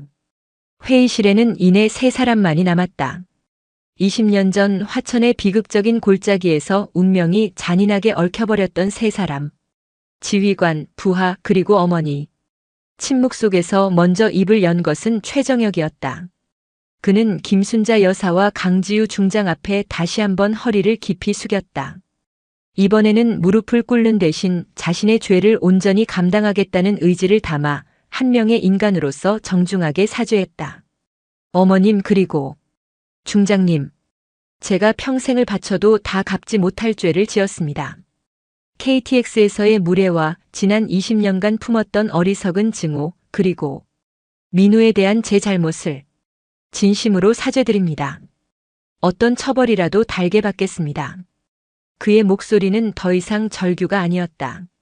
자신의 죄를 명확히 인지하고 그 책임을 회피하지 않겠다는 결연한 의지가 담겨 있었다. 김순자 여사는 그의 어깨를 말없이 토닥였다. 그녀의 작고 거친 손에서 20년 묵은 원망이 눈 녹듯 스르르 녹아내리는 듯 했다. 처벌은 이미 자네 스스로가 지난 20년간 충분히 받았네. 이제부터는 갚으며 살게. 내 아들 목까지. 강지우 중장은 잠시 창밖의 부산항을 바라보다가 두 사람을 향해 돌아섰다. 그녀 역시 위원장이라는 무거운 갑옷을 벗고 20년 전 상처를 공유한 한 명의 군인이자 인간으로 돌아와 있었다. 최정역 씨, 당신은 내게서 내군 생활 첫 번째 실패의 기억을 그리고 소중한 부하를 앗아갔소.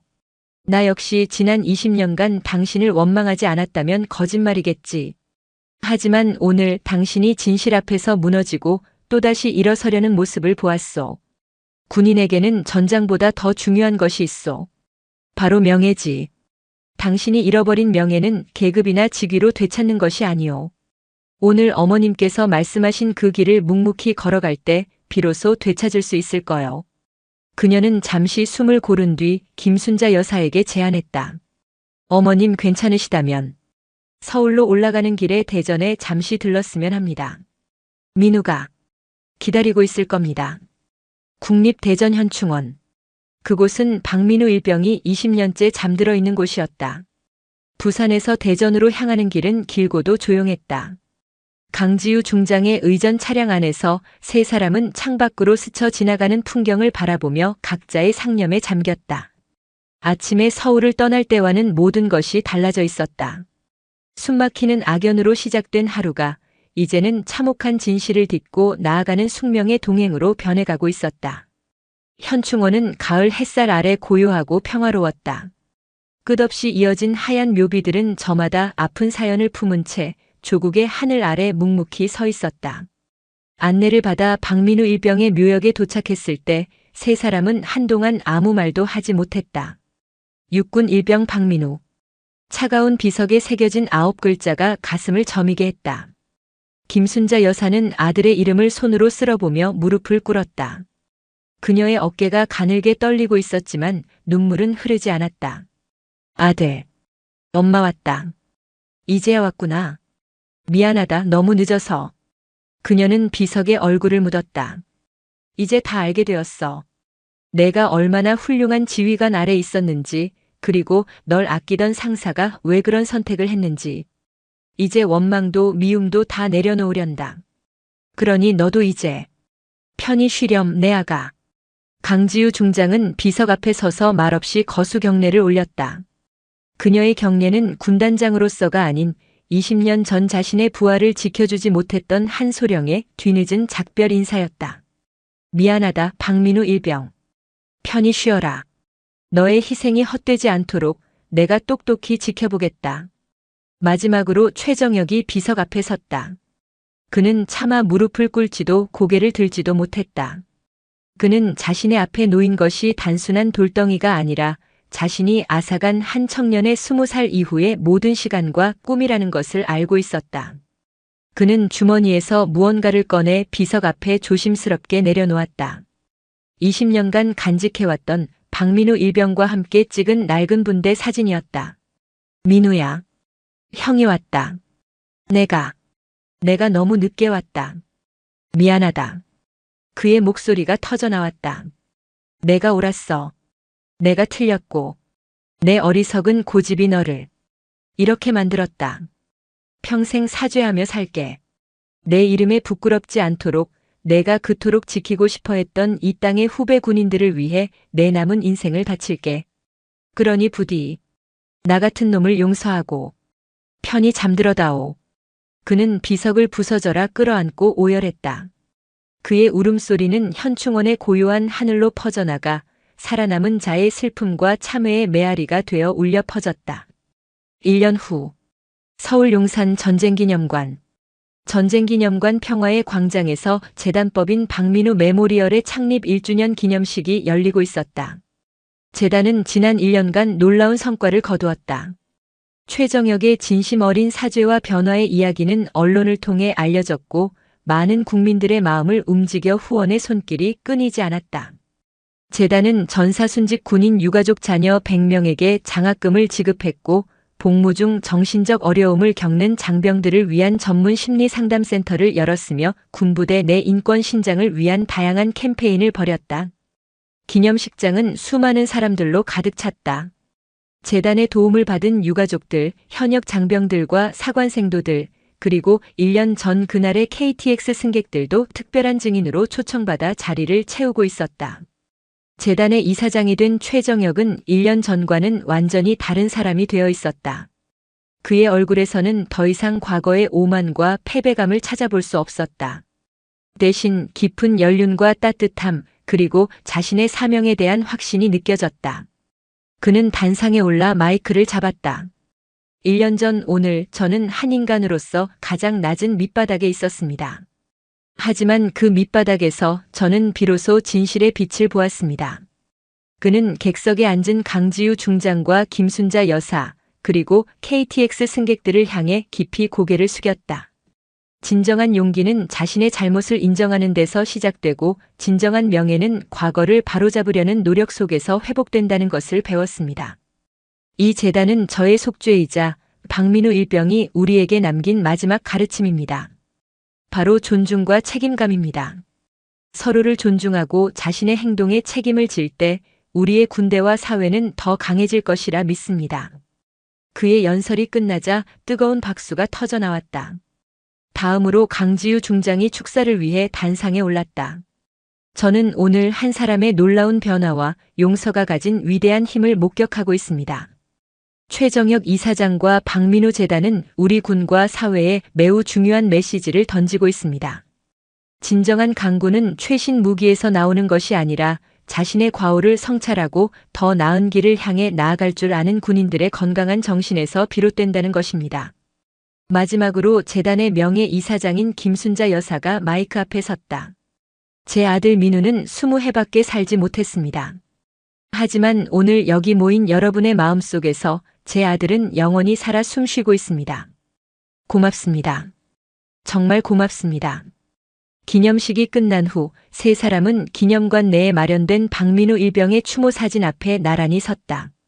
활짝 웃고 있는 20살 청년의 모습. 중장님 어머님. 정말 감사합니다.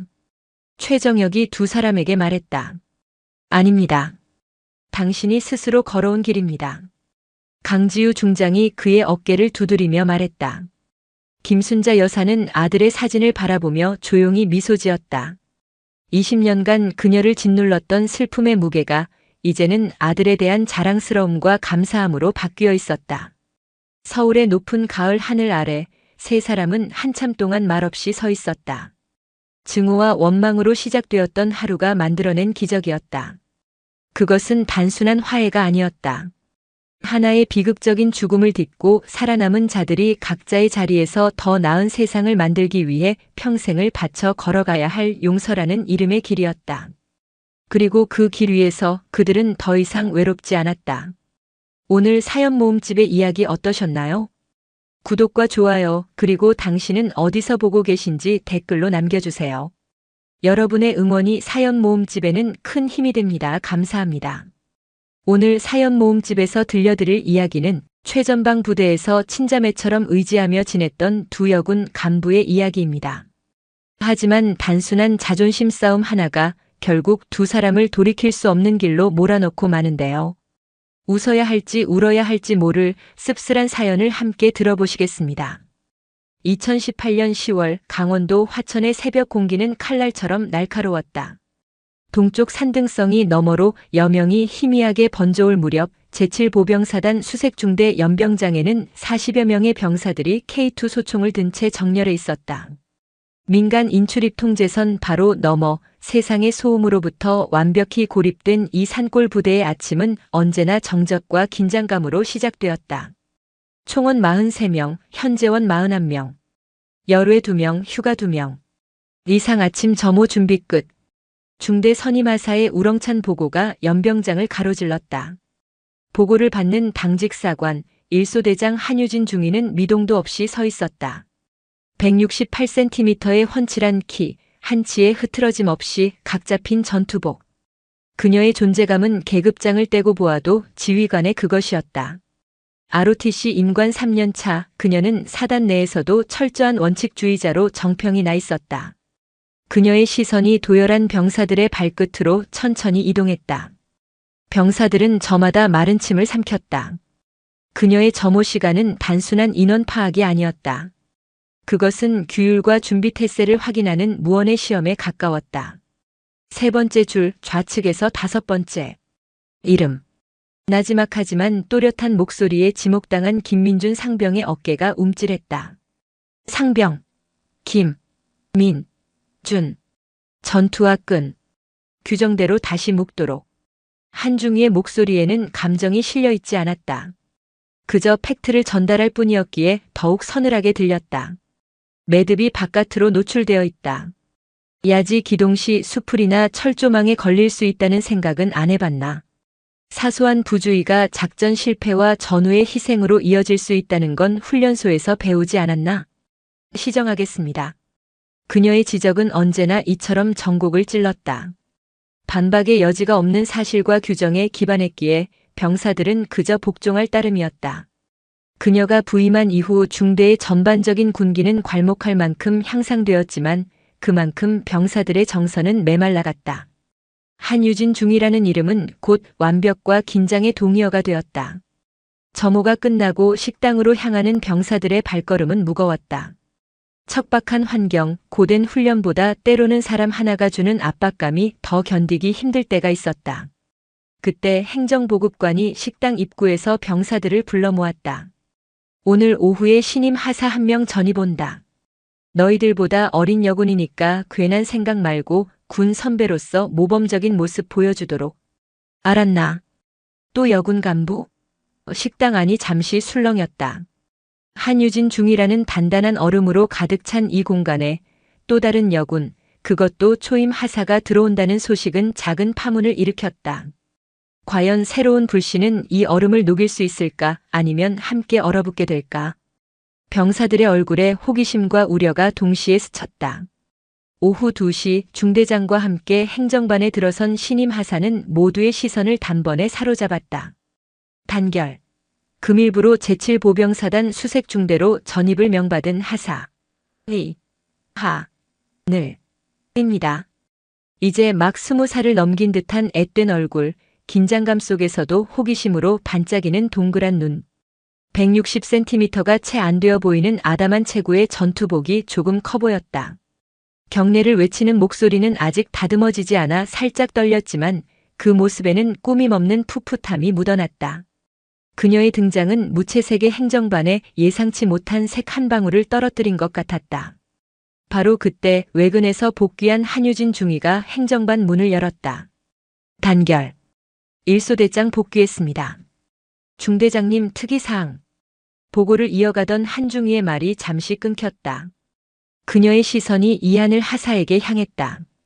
그 시선을 느낀 이 하사는 온몸의 근육이 굳는 것을 느끼며 반사적으로 허리를 펴고 경례 자세를 취했다. 단결. 하사 이하늘입니다. 앞으로 잘 부탁드립니다. 한중위는 대답 대신 잠시 침묵했다. 그 침묵 속에서 그녀는 신임 하사의 모든 것을 뜯어보는 듯 했다. 살짝 큰 전투복, 아직 길이 들지 않은 전투와 두려움과 의지가 뒤섞인 눈빛까지. 행정반의 공기는 팽팽하게 당겨졌다. 모두가 한중위의 입에서 나올 첫마디를 기다리고 있었다. 그것은 분명 날카롭고 냉정한 평가일 터였다. 그러나 한중위의 입술 사이로 나온 말은 의외의 것이었다. 고생했겠군. 이 하사. 부대까지 올라오는 길이 험했을 텐데. 그녀는 짧은 한마디를 남기고 자신의 자리로 향했다. 목소리는 여전히 낮고 단단했지만 그 안에는 아주 옅게나마 인간적인 온도가 스며 있었다. 자신 또한 겪었을 첫 부임의 막막함과 긴장감을 떠올린 것인지 아니면 험난한 길을 선택한 후배를 향한 아주 작은 연대감이었는지 알 수 없었다. 그날 이후 이하늘 하사는 부대 생활에 빠르게 녹아들었다. 그녀는 특유의 밝고 사교적인 성격으로 먼저 병사들에게 다가갔다. 작업 중인 병사들에게 시원한 물 한 잔을 건네며 힘내십시오. 라고 응원했고 식사 시간에는 메뉴에 대해 제잘거리며 딱딱한 분위기를 풀었다. 그녀의 순수한 호의에 병사들도 조금씩 경계를 풀고 그녀를 편안한 누나이자 동생으로 받아들이기 시작했다. 진정한 변화의 바람은 한유진 중위에게서 불어왔다. 한중위는 여전히 이 하사를 공적으로 대했지만 이전과는 분명 다른 방식으로 그녀를 대했다. 그녀는 이 하사의 일거수일투족을 예의주시하며 그녀가 실수를 저지를 때마다 즉각적으로 개입했다. 그렇게 하면 안 된다. 이리 줘봐. 통신 장비 결합에 서툰 이 하사에게서 수화기를 뺏어든 그녀는 무심한 표정으로 정확한 절차를 시연해 보였다. 질책보다는 가르침에 가까운 행동이었다. 체력 단련 시간에는 뒤처지는 이 하사의 옆에 나란히 붙어 뛰며 말했다. 호흡이 너무 빠르다. 보폭을 줄이고 페이스를 유지해. 시작부터 오버하면 완주 못한다. 그들의 관계가 결정적으로 변한 것은 한적한 주말 당직 근무에서였다. 행정반에는 타자 소리만이 규칙적으로 울리고 있었다. 어색한 침묵을 깬 것은 이 하사였다. 저중위님, 혹시 커피 좋아하십니까? 서류에 고정되어 있던 한중위의 시선은 움직이지 않았다. 블랙만 마신다. 아, 제가 바로 타오겠습니다. 신경 쓰지 말고 이 하사 근무에 집중하도록. 차가운 벽에 부딪혔지만 이 하사는 물러서지 않았다. 그녀는 잠시 머뭇거리다 조심스럽게 마음속의 질문을 꺼냈다. 중위님은 군 생활이 어렵지 않으십니까? 저는 아직도 매일매일이 긴장되고 솔직히 가끔은 무섭습니다. 그 말에 비로소 한중위는 서류에서 눈을 떼고 이 하사를 정면으로 바라보았다. 어렵지 않은 사람이 어디 있겠나. 여기는 군대고 우리는 군인이다. 우리가 무섭다고 주저앉으면 우리의 가족과 국민들은 누구를 믿겠나. 그녀의 목소리는 교범처럼 딱딱했지만 그 안에는 그녀가 군 생활 내내 스스로에게 되뇌었을 법한 단단한 신념이 박혀 있었다. 특히 여군이라는 이유로 더 많은 시선을 받게 된다. 역시 여군은 안 되라는 말을 증명이라도 하듯 기다리는 사람들도 있지. 그런 편견과 싸우려면 우리 스스로가 2배, 3배 더 완벽해져야 한다. 약한 모습을 보일 틈 같은 건 없어. 이 하사도 그걸 명심해야 할 거다. 그것은 단순한 훈계가 아니었다. 먼저 길을 걸어간 선배가 후배에게 건네는 피와 땀으로 체득한 생존 전략이었다. 이 하사는 고개를 숙인 채 그녀의 말을 경청했다. 잠시 후 그녀는 결심에 찬 눈빛으로 고개를 들었다. 중위님 말씀 가슴에 새기겠습니다. 정말 대단하십니다. 저도 중위님처럼 단단한 군인이 될 수 있도록 열심히 배우겠습니다. 순수한 존경심이 가득 담긴 그 눈빛은 한유진 중위가 오랜 시간 둘러왔던 방어막을 아주 조금 허물어뜨리는 힘이 있었다. 그녀의 입가에 자신도 모르는 사이 아주 희미한 미소가 스쳐 지나갔다. 행정반에서 업무를 보던 김민준 상병이 순간 고개를 들었을 정도로 그것은 낯설고도 의외의 풍경이었다. 쓸데없는 생각 말고 순찰 준비나 하도록. 한중위는 황급히 표정을 감추고 다시 서류로 시선을 돌렸지만 행정반의 공기는 이전보다 확실히 부드러워져 있었다. 그날 이후 두 사람은 급격히 가까워졌다. 단순한 상급자와 부하를 넘어 서로에게 유일하게 속내를 털어놓을 수 있는 동료이자 자매 같은 존재가 되었다. 한중위의 가르침은 여전히 엄격했지만 그 안에는 따뜻한 애정이 담기기 시작했다. 이 하사의 밝은 에너지는 한중위의 강직함에 스며들어 그녀를 조금씩 변화시켰다. 병사들은 한중위가 이전보다 부드러워졌음을 피부로 느꼈고 덕분에 중대의 분위기는 눈에 띄게 밝아졌다. 누구도 의심하지 않았다. 이 평화롭고 안정적인 관계가, 이 온화한 부대 분위기가 계속될 것이라고. 그러나 가장 밝은 빛은 종종 가장 짙은 그림자를 들이우는 법이다. 민족의 대명절 추석을 기점으로 두 사람의 견고했던 신뢰에 예측하지 못했던 균열이 생기기 시작했다. 추석 연휴. 전방 부대에게 명절은 평일보다 더 지루한 시간일 뿐이었다. 휴가자를 제외한 대부분의 인원은 생활관에 갇혀 하염없이 시간을 흘려보냈다. 추석 당일 당직 사령의 임무는 한유진 중위에게 주어졌다.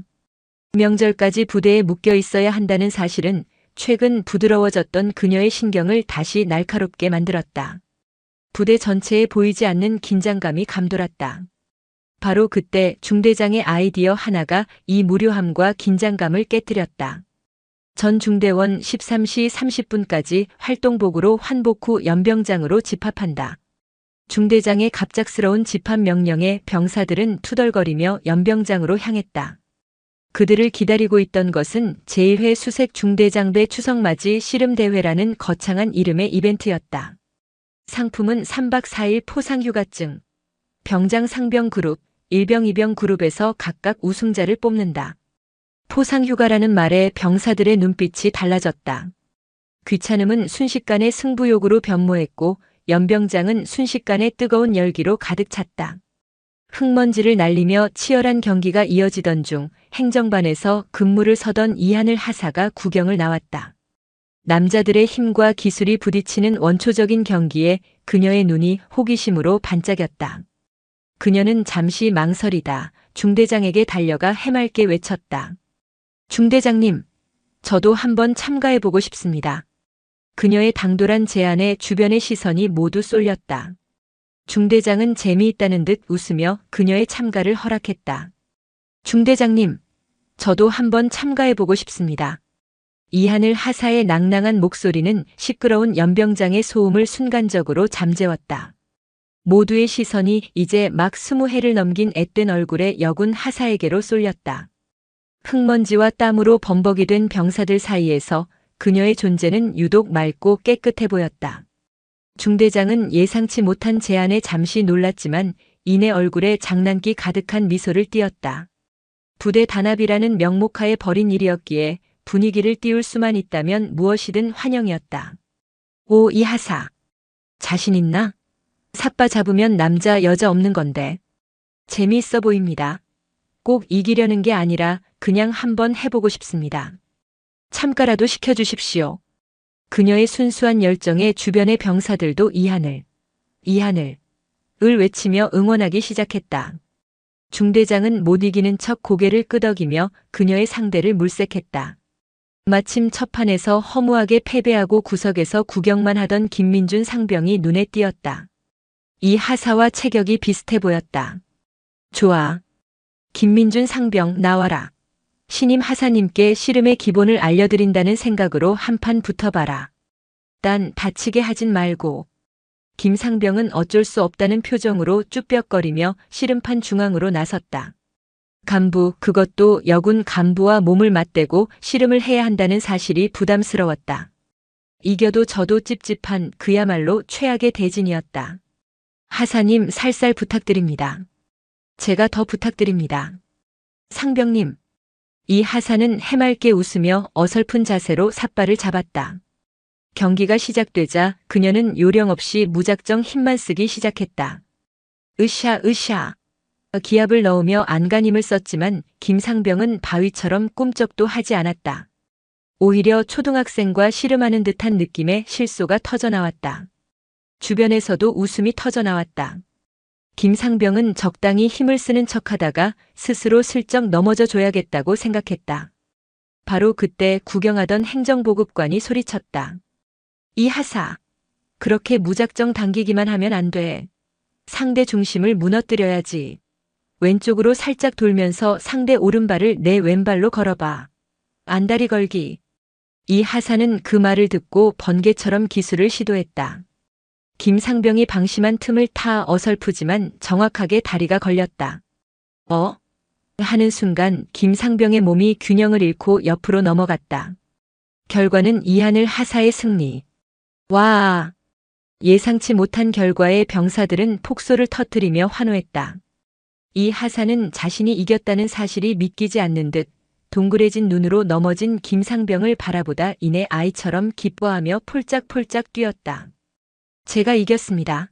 제가 김민준 상병님을 이겼습니다. 그 모습을 본 병사들의 얼굴에도 웃음꽃이 피었다. 삭막했던 부대 씨름판은 졸지에 이하늘 하사의 씨름 교실로 변모했다. 상병장들은 저마다 나서서 이 하사에게 밧다리, 덕거리 등 다양한 기술을 알려주었고 놀라운 습득력을 보인 그녀는 연이어 몇몇 병사들을 상대로 승리를 거두었다. 승패와 상관없이 모두가 즐기는 그야말로 명절의 축제였다. 연병장의 소라는 행정반에서 당직 근무 중이던 한유진 중위의 귀에도 들어갔다. 시끄러운 소리에 인상을 찌푸린 그녀는 상황을 확인하기 위해 행정반 문을 나섰다. 그리고 그녀의 눈에 들어온 것은 병사들과 한데 어울려 흙바닥을 뒹굴며 환하게 웃고 있는 이하늘 하사의 모습이었다. 한중위의 미간이 미세하게 좁아졌다. 그녀가 이 하사에게 그토록 강조했던 것은 군인으로서의 엄격한 자세와 병사들과의 적절한 거리 유지였다. 하지만 지금 눈앞에 이 하사는 계급과 직책을 모두 잊은 채 그저 천진난만한 소녀처럼 보였다. 한중위의 눈에는 그 모습이 마냥 좋아 보이지 않았다. 그것은 간부의 권위를 스스로 무너뜨리는 위험한 행동일 수 있었다. 그때 한중위를 발견한 중대장이 손을 흔들며 외쳤다. 오, 한중위 마침 잘 왔다. 우리 이 하사가 씨름에 소질이 있어. 장교의 실력으로 한번 제대로 가르쳐주는 게 어떤가? 중대장의 가벼운 제안에 한중위는 단호하게 고개를 저었다. 저는 당직 근무 중입니다. 참여하기 어렵습니다. 에이, 뭘 그렇게 딱딱하게 그러나. 명절인데. 잠깐이면 돼. 후배랑 몸도 좀 부대끼면서 친해지고 좋은 거 아닌가. 됐습니다. 차가운 거절에도 중대장은 포기하지 않고 병사들을 선동했다. 야, 너희들도 중위님이랑 하사님이랑 붙는 거 보고 싶지 않냐? 네, 보고 싶습니다. 병사들의 함성과 기대에 찬 시선이 일제히 한중위에게 쏠렸다. 이 하사 역시 반짝이는 눈으로 그녀를 바라보고 있었다. 중위님, 저랑 한판 해주십시오. 그 순수한 눈빛을 마주한 순간 한유진 중위의 마음속에서 무언가 복잡한 감정이 요동쳤다. 여기서 거절하면 분위기를 망치는 고지식한 상관이 될 뿐이다. 최근 이 하사 덕분에 겨우 쌓아 올린 유연한 이미지가 한순간에 무너질 수도 있었다. 어쩌면 이것은 자신이 부대원들과 진정으로 융화될 수 있는지를 시험하는 마지막 관문일지도 모른다. 그녀는 짧게 한숨을 내쉬고는 대답했다. 알겠습니다. 잠시 옷만 갈아입고 오겠습니다. 몇 분 후 활동복으로 갈아입은 한유진 중위가 연병장에 다시 나타났다. 168cm의 다부진 체격. 평소 꾸준한 단련으로 다져진 그녀의 몸은 이 하사의 아담한 체구와는 비교가 되지 않을 정도로 단단해 보였다. 누가 보아도 어른과 아이의 싸움이었다. 병사들은 당연히 한중이의 압승을 예상했다. 중위님 잘 부탁드립니다. 시작하지. 두 사람은 삿발을 맞잡았다. 시작 신호와 함께 한중이는 압도적인 힘으로 이 하사를 끌어당겼다. 그러나 이 하사는 힘으로 맞서는 대신 병사들에게 배운 대로 몸을 낮추고 중심을 지켰다. 한중이가 힘으로 밀고 들어오는 바로 그 순간 이 하사는 몸을 살짝 틀며 방금 배운 기술 중 하나인 밧다리 걸기를 시도했다. 자신의 힘만 믿고 있던 한중이는 순간적으로 중심을 잃었다. 하는 짧은 소리와 함께 그녀의 몸이 허공에 떴다가 흙바닥으로 내동댕이 쳐졌다. 연병장에는 1초간의 정적이 흘렀다. 그 누구도 눈앞의 광경을 믿을 수 없었다. 잠시 후 정적을 깨고 병사들 사이에서 엄청난 환호성이 터져나왔다. 우와! 이겼다. 이하늘 하사님이 이겼다. 다윗이 골리앗을 쓰러뜨린 것 같은 극적인 장면에 모두가 열광했다. 하지만 한유진 중위의 표정은 싸늘하게 굳어 있었다. 수많은 부하들이 보는 앞에서 자신이 가르치고 이끌어야 할 후배에게 그것도 힘과 기술의 상징인 씨름에서 단 일격에 패배했다는 사실은 그녀의 자존심에 지울 수 없는 상처를 남겼다. 흙먼지를 털고 일어나는 그녀의 눈에는 차가운 분노가 서려 있었다. 한 판 더. 게임이 끝났음을 알리려던 중대장의 말을 끊고 그녀가 나지막이 말했다. 그 목소리에는 즐거움이나 유희가 아닌 승부욕과 오기만이 가득했다. 연병장의 분위기가 순식간에 차가워졌다. 병사들은 방금 전까지의 환호성을 거두고 불안한 눈빛으로 두 사람을 바라보았다. 이 하사는 그제야 분위기가 심상치 않음을 깨달았다. 저 중위님 괜찮으십니까? 제가 혹시 괜찮으니 잡기나 해. 한중이는 그녀의 말을 잘랐다. 두 번째 판이 시작되었다. 이번에는 한중이도 신중했다. 하지만 자존심을 회복해야 한다는 조급함이 그녀의 몸을 경직시켰다. 반면 이 하사는 긴장했지만 여전히 배운 기술을 구사하는 데 집중했다. 몇 번의 힘겨루기 끝에 또다시 이 하사의 발기술이 한중이의 균형을 무너뜨렸다. 쿵. 두 번째 패배. 이번에는 환호성 대신 여기저기서 당황스러운 탄식과 침묵만이 흘렀다. 한유진 중위의 얼굴은 이제 분노를 넘어 굴욕감으로 붉게 타오르고 있었다. 상황이 심각해졌음을 인지한 중대장이 급히 둘 사이를 막아섰다. 자, 여기까지. 오늘 씨름대회 우승은 우리 이하늘 하사다. 다들 박수. 어색한 박수 소리가 연병장에 울려 퍼졌다. 하지만 한유진 중위는 물러설 생각이 없었다. 그녀는 중대장을 밀치고 이 하사 앞에 섰다. 3세판이다. 마지막 한 판 더 해. 그녀의 눈빛은 얼음장 같았다. 이 하사는 겁에 질린 얼굴로 고개를 저었다. 아닙니다, 중위님. 제가 졌습니다. 그만하겠습니다. 그러나 한중위는 이 하사의 팔을 거칠게 잡아끌어 삿발을 쥐어주었다. 하라고 했다. 그것은 명령이었다. 공포에 질린 이 하사는 거의 울기 직전의 표정으로 삿발을 잡았다. 마지막 세 번째 판. 한중이는 시작과 동시에 모든 힘을 쏟아부어 이 하사를 들어 올리려 했다. 으드득 뼈가 뒤틀리는 듯한 소리가 났다. 그러나 분노로 서두른 나머지 하체가 불안정했다. 그녀의 다리가 순간 풀리며 두 사람의 몸이 엉킨 채 그대로 바닥으로 무너져 내렸다. 먼지가 가라앉고 두 사람의 위치가 드러났다. 이번에도 역시 한유진 중위가 아래에 깔려 있었다. 3연패. 그것도 전 중대원이 지켜보는 앞에서 당한 완벽하고도 무참한 패배였다. 한중위는 한동안 미동도 없이 누워 있었다. 그녀의 표정은 텅 비어 있었다. 마치 영혼이 빠져나간 사람처럼. 이 하사가 걱정되어 중위님 정말 괜찮으십니까? 라며 손을 내밀었지만 그녀는 그 손을 거칠게 뿌리쳤다. 그녀는 아무 말 없이 자리에서 일어났다. 옷에 묻은 흙먼지를 신경질적으로 털어낸 뒤 손에 쥐고 있던 삿발을 이 하사의 발치에 집어 던졌다. 그리고 단 한마디의 말도 단 한 번의 눈길도 주지 않은 채 뻣뻣하게 굳은 걸음으로 생활관 건물을 향해 사라졌다. 뜨거웠던 축제는 끝났다. 연병장에는 감당할 수 없는 무게의 침묵과 곧 닥쳐올 폭풍에 대한 불길한 예감만이 감돌았다. 한유진 중위가 던진 삿바는 흙먼지 위에 힘없이 떨어졌다. 그녀의 뒷모습이 생활관 건물 안으로 완전히 사라질 때까지 연병장의 그 누구도 숨을 쉬지 못했다. 방금 전까지 터져나오던 환호성과 웃음소리는 마치 꿈이었던 것처럼 아득하게 느껴졌다. 현실은 얼음장처럼 차갑게 식어버린 공기와 그 중심에 망연자실 서 있는 이하늘 하사 그리고 어찌할 바를 모르는 40여 명의 병사들 뿐이었다. 축제는 끝났다. 아니, 파티는 끝났다.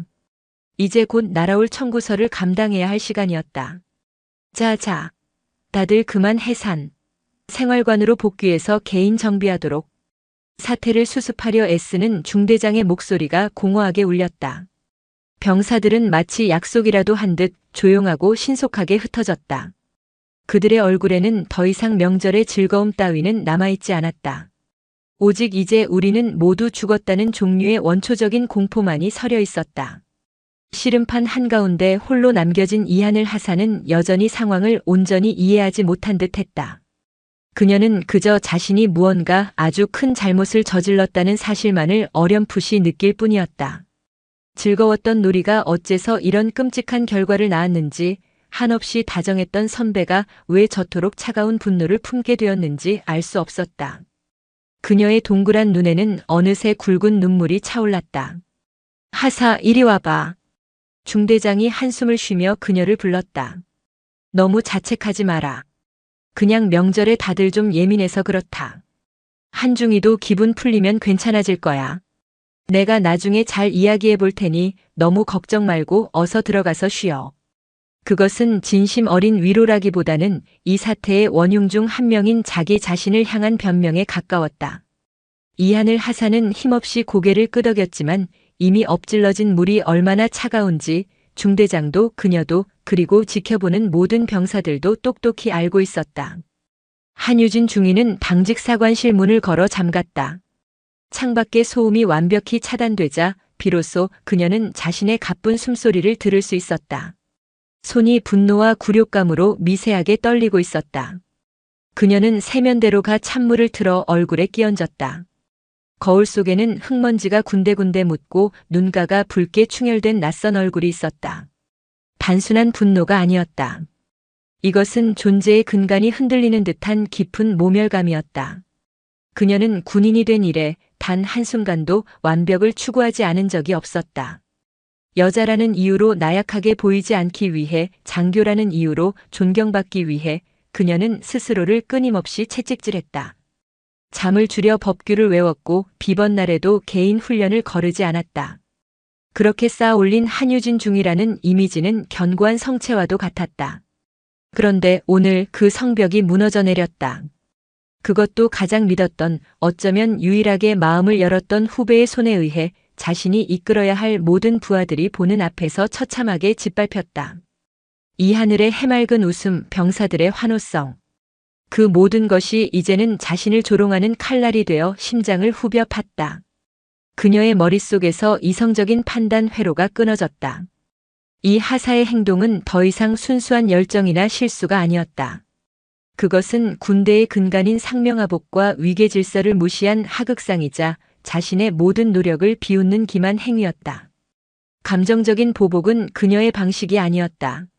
소리를 지르거나 폭력을 쓰는 것은 스스로가 가장 경멸하는 삼류 장교나 하는 짓이었다. 그녀가 가진 가장 강력하고도 정당한 무기는 바로 규정이었다. 그래, 규정과 원칙. 그것이야말로 누구도 반박할 수 없는 가장 완벽한 복수의 도구가 될 터였다. 그녀는 수건으로 얼굴을 닦아낸 뒤 책상에 앉아 육군 복무규율과 각종 내규집을 꺼내들었다. 그녀의 눈은 얼음보다 차갑게 빛나고 있었다. 추석 연휴의 마지막 날까지 부대는 폭풍 전야처럼 고요했다. 한유진 중위는 공식적인 업무 외에는 누구와도, 특히 이하늘 하사와는 단 한마디도 섞지 않았다. 그 침묵은 차라리 폭언보다 더 무서웠다. 그리고 연휴가 끝난 첫날 아침 마침내 전쟁의 서막이 올랐다. 그날 아침 점호는 지옥 그 자체였다. 이전에 한중이가 날카로운 메스였다면 그날의 그녀는 모든 것을 분자 단위로 분해해버릴 듯한 전자현미경이었다. 일병 박철민. 방탄피 내부에 긁힌 자국. 즉시 교체하도록. 사유서 제출. 상병 이진우. 총기 멜빵끈 보풀. 군인에게 총기란 생명이다. 자기 생명을 이따위로 관리하나? 완전 군장으로 연병장 10회 구보 실시. 사소하다 못해 트집에 가까운 지적들이 쉴 새 없이 쏟아졌다. 연병장의 공기는 납덩이처럼 무겁게 가라앉았다. 그리고 마침내 그녀의 시선이 병사들을 인솔하고 있는 이하늘 하사에게 향했다. 이하늘 하사. 네. 중위님. 부사관의 임무 중 하나는 병력의 상태를 최상으로 유지하고 관리 감독하는 것이다. 알고 있나? 네, 알고 있습니다. 그런데 지금 자네 바로 뒤에 서 있는 김민준 상병의 전투와 코 부분 광택이 죽어 있다. 어젯밤 전투와 수입 상태를 직접 확인했나? 어제 저녁 점호시 확인했지만 미처 거기까지는 죄송합니다. 한중이는 싸늘하게 웃었다. 죄송하다는 말은 필요 없다. 부사관의 확인이란 건성으로 훑어보는 게 아니라 미세한 결함까지 찾아내 시정하는 과정을 포함하는 것이다. 자네의 안일한 생각 하나가 소대원 전체의 군기를 해이하게 만든다. 오늘 일과 종료 전까지 부사관의 지휘 감독 책임과 역할에 대한 보고서를 작성하여 제출하도록. A사 용지 5매 이상 자필로 작성. 그것이 시작이었다. 그날 이후 한유진 중위의 모든 레이더는 오직 이하늘 하사에게만 집중되었다. 이 하사가 작성한 모든 서류는 토시 하나, 문장 보호 하나까지 검열당했고 사소한 실수라도 발견되면 몇 번이고 반려되었다. 그녀가 인솔하는 작업 현장에는 불시에 나타나 안전규정 미준수, 작업 효율성 저하 등을 이유로 심할서를 요구했다. 이 하사가 숨쉬는 것 외의 모든 행동이 지적과 처벌의 대상이 되었다. 다른 간부들이 보다 못해 중재에 나섰다. 중대장이 직접 한중이를 불러 타일렀다. 한중이, 이 하사에게 너무 과한 것 아닌가? 신임 하사인데 좀 봐주면서 가르칠 수도 있는 거잖아. 한중이는 표정 하나 바꾸지 않고 대답했다. 중대장님, 저는 제게 주어진 임무와 규정에 따라 부하를 교육하고 있을 뿐입니다. 신임 하사이기에 더욱 엄격한 기준을 적용해야 추후 더 큰 실수를 막을 수 있다고 판단합니다. 제가 적용하고 있는 규정 중에 부당하거나 월권에 해당하는 것이 있다면 명확히 지적해 주시면 시정하겠습니다. 완벽한 논리였다.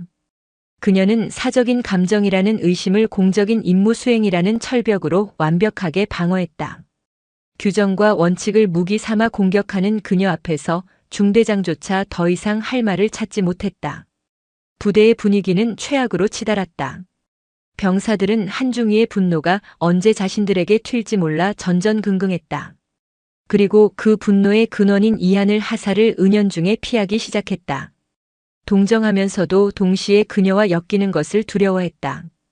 이하늘 하사는 부대 안에서 완벽하게 고립되었다.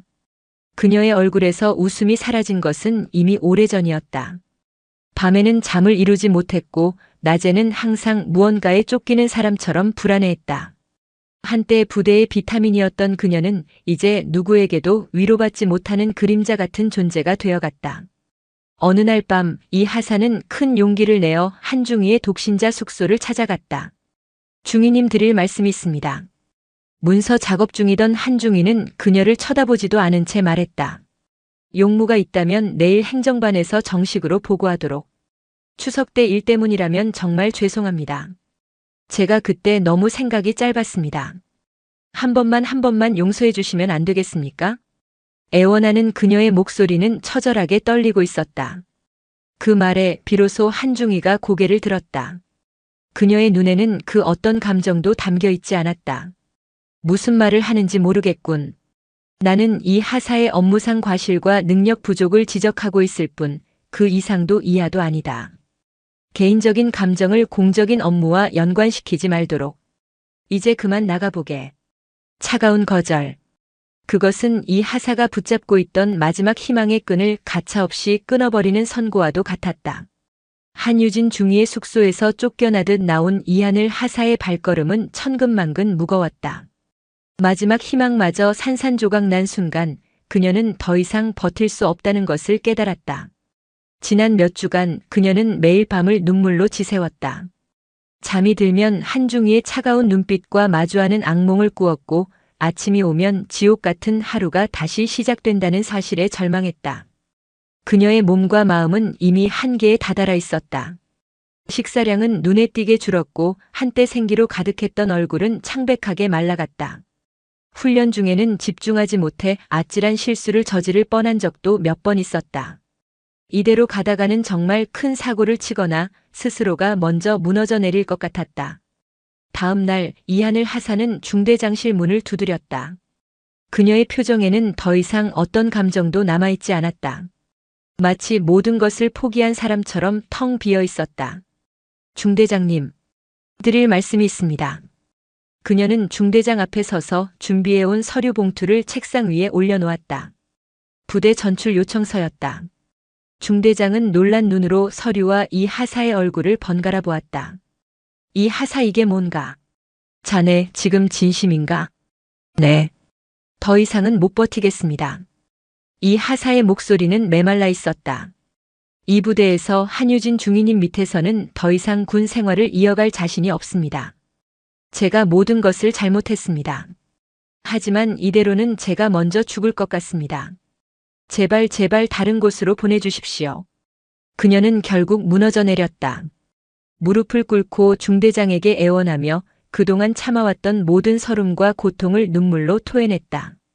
그녀의 처절한 울음소리는 중대장실의 두꺼운 문을 넘어 복도까지 희미하게 새어나왔다. 중대장은 복잡한 심경으로 눈을 감았다. 그는 이 모든 상황의 시발점이 자신이었음을 누구보다 잘 알고 있었다. 명절날 재미삼아 벌인 씨름대회가 두 젊은 군인의 인생을 이토록 망가뜨릴 줄은 꿈에도 몰랐다. 그는 한유진 중위를 설득하려 몇 번이고 시도했지만 규정과 원칙으로 무장한 그녀를 꺾을 수는 없었다. 이제 남은 선택지는 하나뿐이었다. 재능 있고 밝았던 한 명의 부사관을 이대로 잃을 수는 없었다. 알겠네. 일어나게. 중대장은 자리에서 일어나 그녀의 어깨를 잡아 일으켰다. 내가 대대장님께 잘 말씀드려 보겠네. 자네 잘못이 아니야. 내가 다 미안하다. 그렇게 이하늘 하사의 전출이 결정되었다. 소문은 삽시간에 부대 전체로 퍼져나갔다. 병사들은 안타까워하면서도 한편으로는 이것이 모두를 위한 최선의 결말일지도 모른다고 생각했다. 그녀가 떠나야만 한유진 중위의 분노도 그리고 이 부대를 짓누르던 지독한 긴장감도 끝날 터였다. 이 하사가 부대를 떠나는 날 그 누구도 제대로 된 인사를 건네지 못했다. 그녀는 자신을 따르던 몇몇 병사들과 눈인사를 나눈 뒤 짐을 싣고 온 군용 트럭에 말없이 올라탔다. 그녀가 탄 트럭이 부대 위병소를 빠져나갈 때까지 한유진 중위는 행정반 창문 너머로 그 모습을 무표정하게 지켜보고 있었다.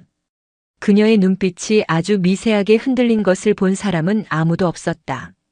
이하늘 하사가 떠나자 거짓말처럼 부대는 예전의 평온을 되찾았다. 한유진 중위는 더 이상 병사들을 사소한 이유로 닥달하지 않았다. 그녀는 다시 예전처럼 감정의 동요 없이 오직 임무와 규율에만 충실한 장교의 모습으로 돌아왔다. 하지만 부대의 공기는 결코 예전처럼 따뜻해지지 않았다. 이 하사라는 태양이 사라진 자리는 한중이라는 얼음이 다시 채웠을 뿐이었다. 그녀는 웃지 않았다. 누구와도 사적인 대화를 나누지 않았다. 그녀의 주변에는 언제나 보이지 않는 벽이 존재했다. 병사들은 그녀를 두려워했고 동시에 연민했다.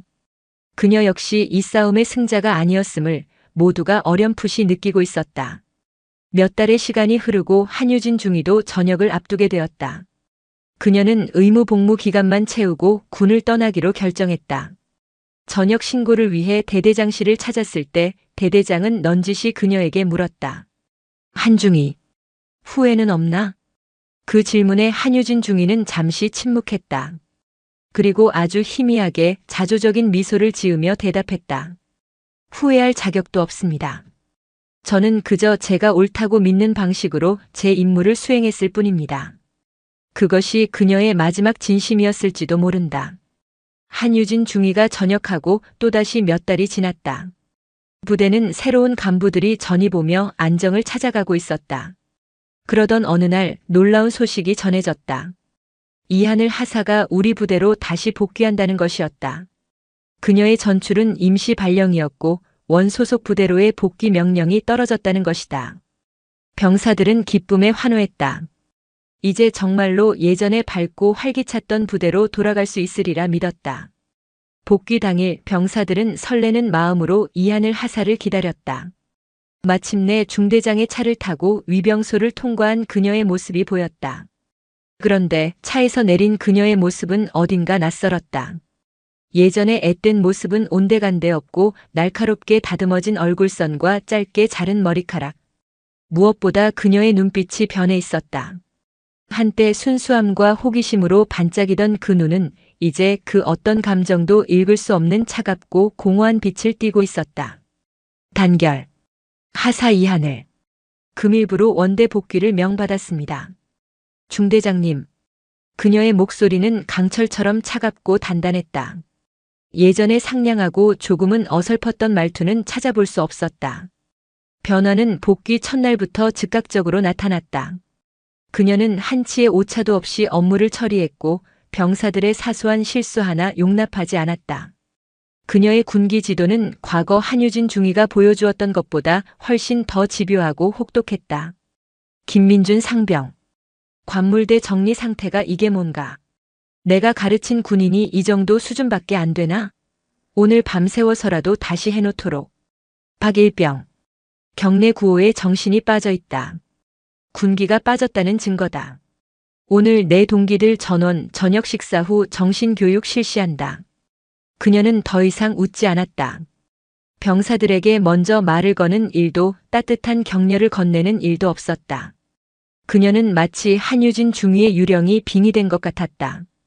아니, 오히려 그보다 더 차갑고 냉혹한 존재가 되어 돌아왔다. 그녀는 스스로를 완벽한 군인으로 재창조하기 위해 과거의 자신을 철저히 죽여버린 것처럼 보였다. 병사들은 공포에 떨었다. 그들이 그토록 그리워했던 하늘 누나는 이제 어디에도 없었다. 그들 앞에는 그저 이하늘 하사라는 이름의 완벽하지만 무자비한 지휘관만이 서 있을 뿐이었다. 어느 늦은 밤 불침번 근무를 서던 김민준 상병과 그의 후임은 조용히 이야기를 나누었다. 한유진 중위님이 그립습니다. 후임의 말에 김 상병은 씁쓸하게 웃으며 대답했다. 그러게 말이다. 그분은 적어도 원칙이라는 게 있었지. 무서웠지만 틀린 말은 안 하셨으니까. 그런데 지금 이 하사님은 그냥 우리를 부수는 것 같아. 그들은 그제야 깨달았다. 한유진 중위의 엄격함은 부대를 지키기 위한 강직한 신념이었음을. 그리고 그 신념을 무너뜨린 것은 결국 그들 모두의 어리석음과 방관이었음을. 부대의 시간은 계속 흘러갔다. 하지만 그 누구의 마음속에서도 2018년 가을의 그 뜨거웠던 씨름판과 얼음과 불꽃처럼 달랐지만 한때는 서로를 비추던 두 여군 간부의 이야기는 영원히 지워지지 않을 상처로 남게 되었다. 오늘 사연 모음집의 이야기 어떠셨나요? 구독과 좋아요, 그리고 당신은 어디서 보고 계신지 댓글로 남겨주세요. 여러분의 응원이 사연 모음집에는 큰 힘이 됩니다. 감사합니다.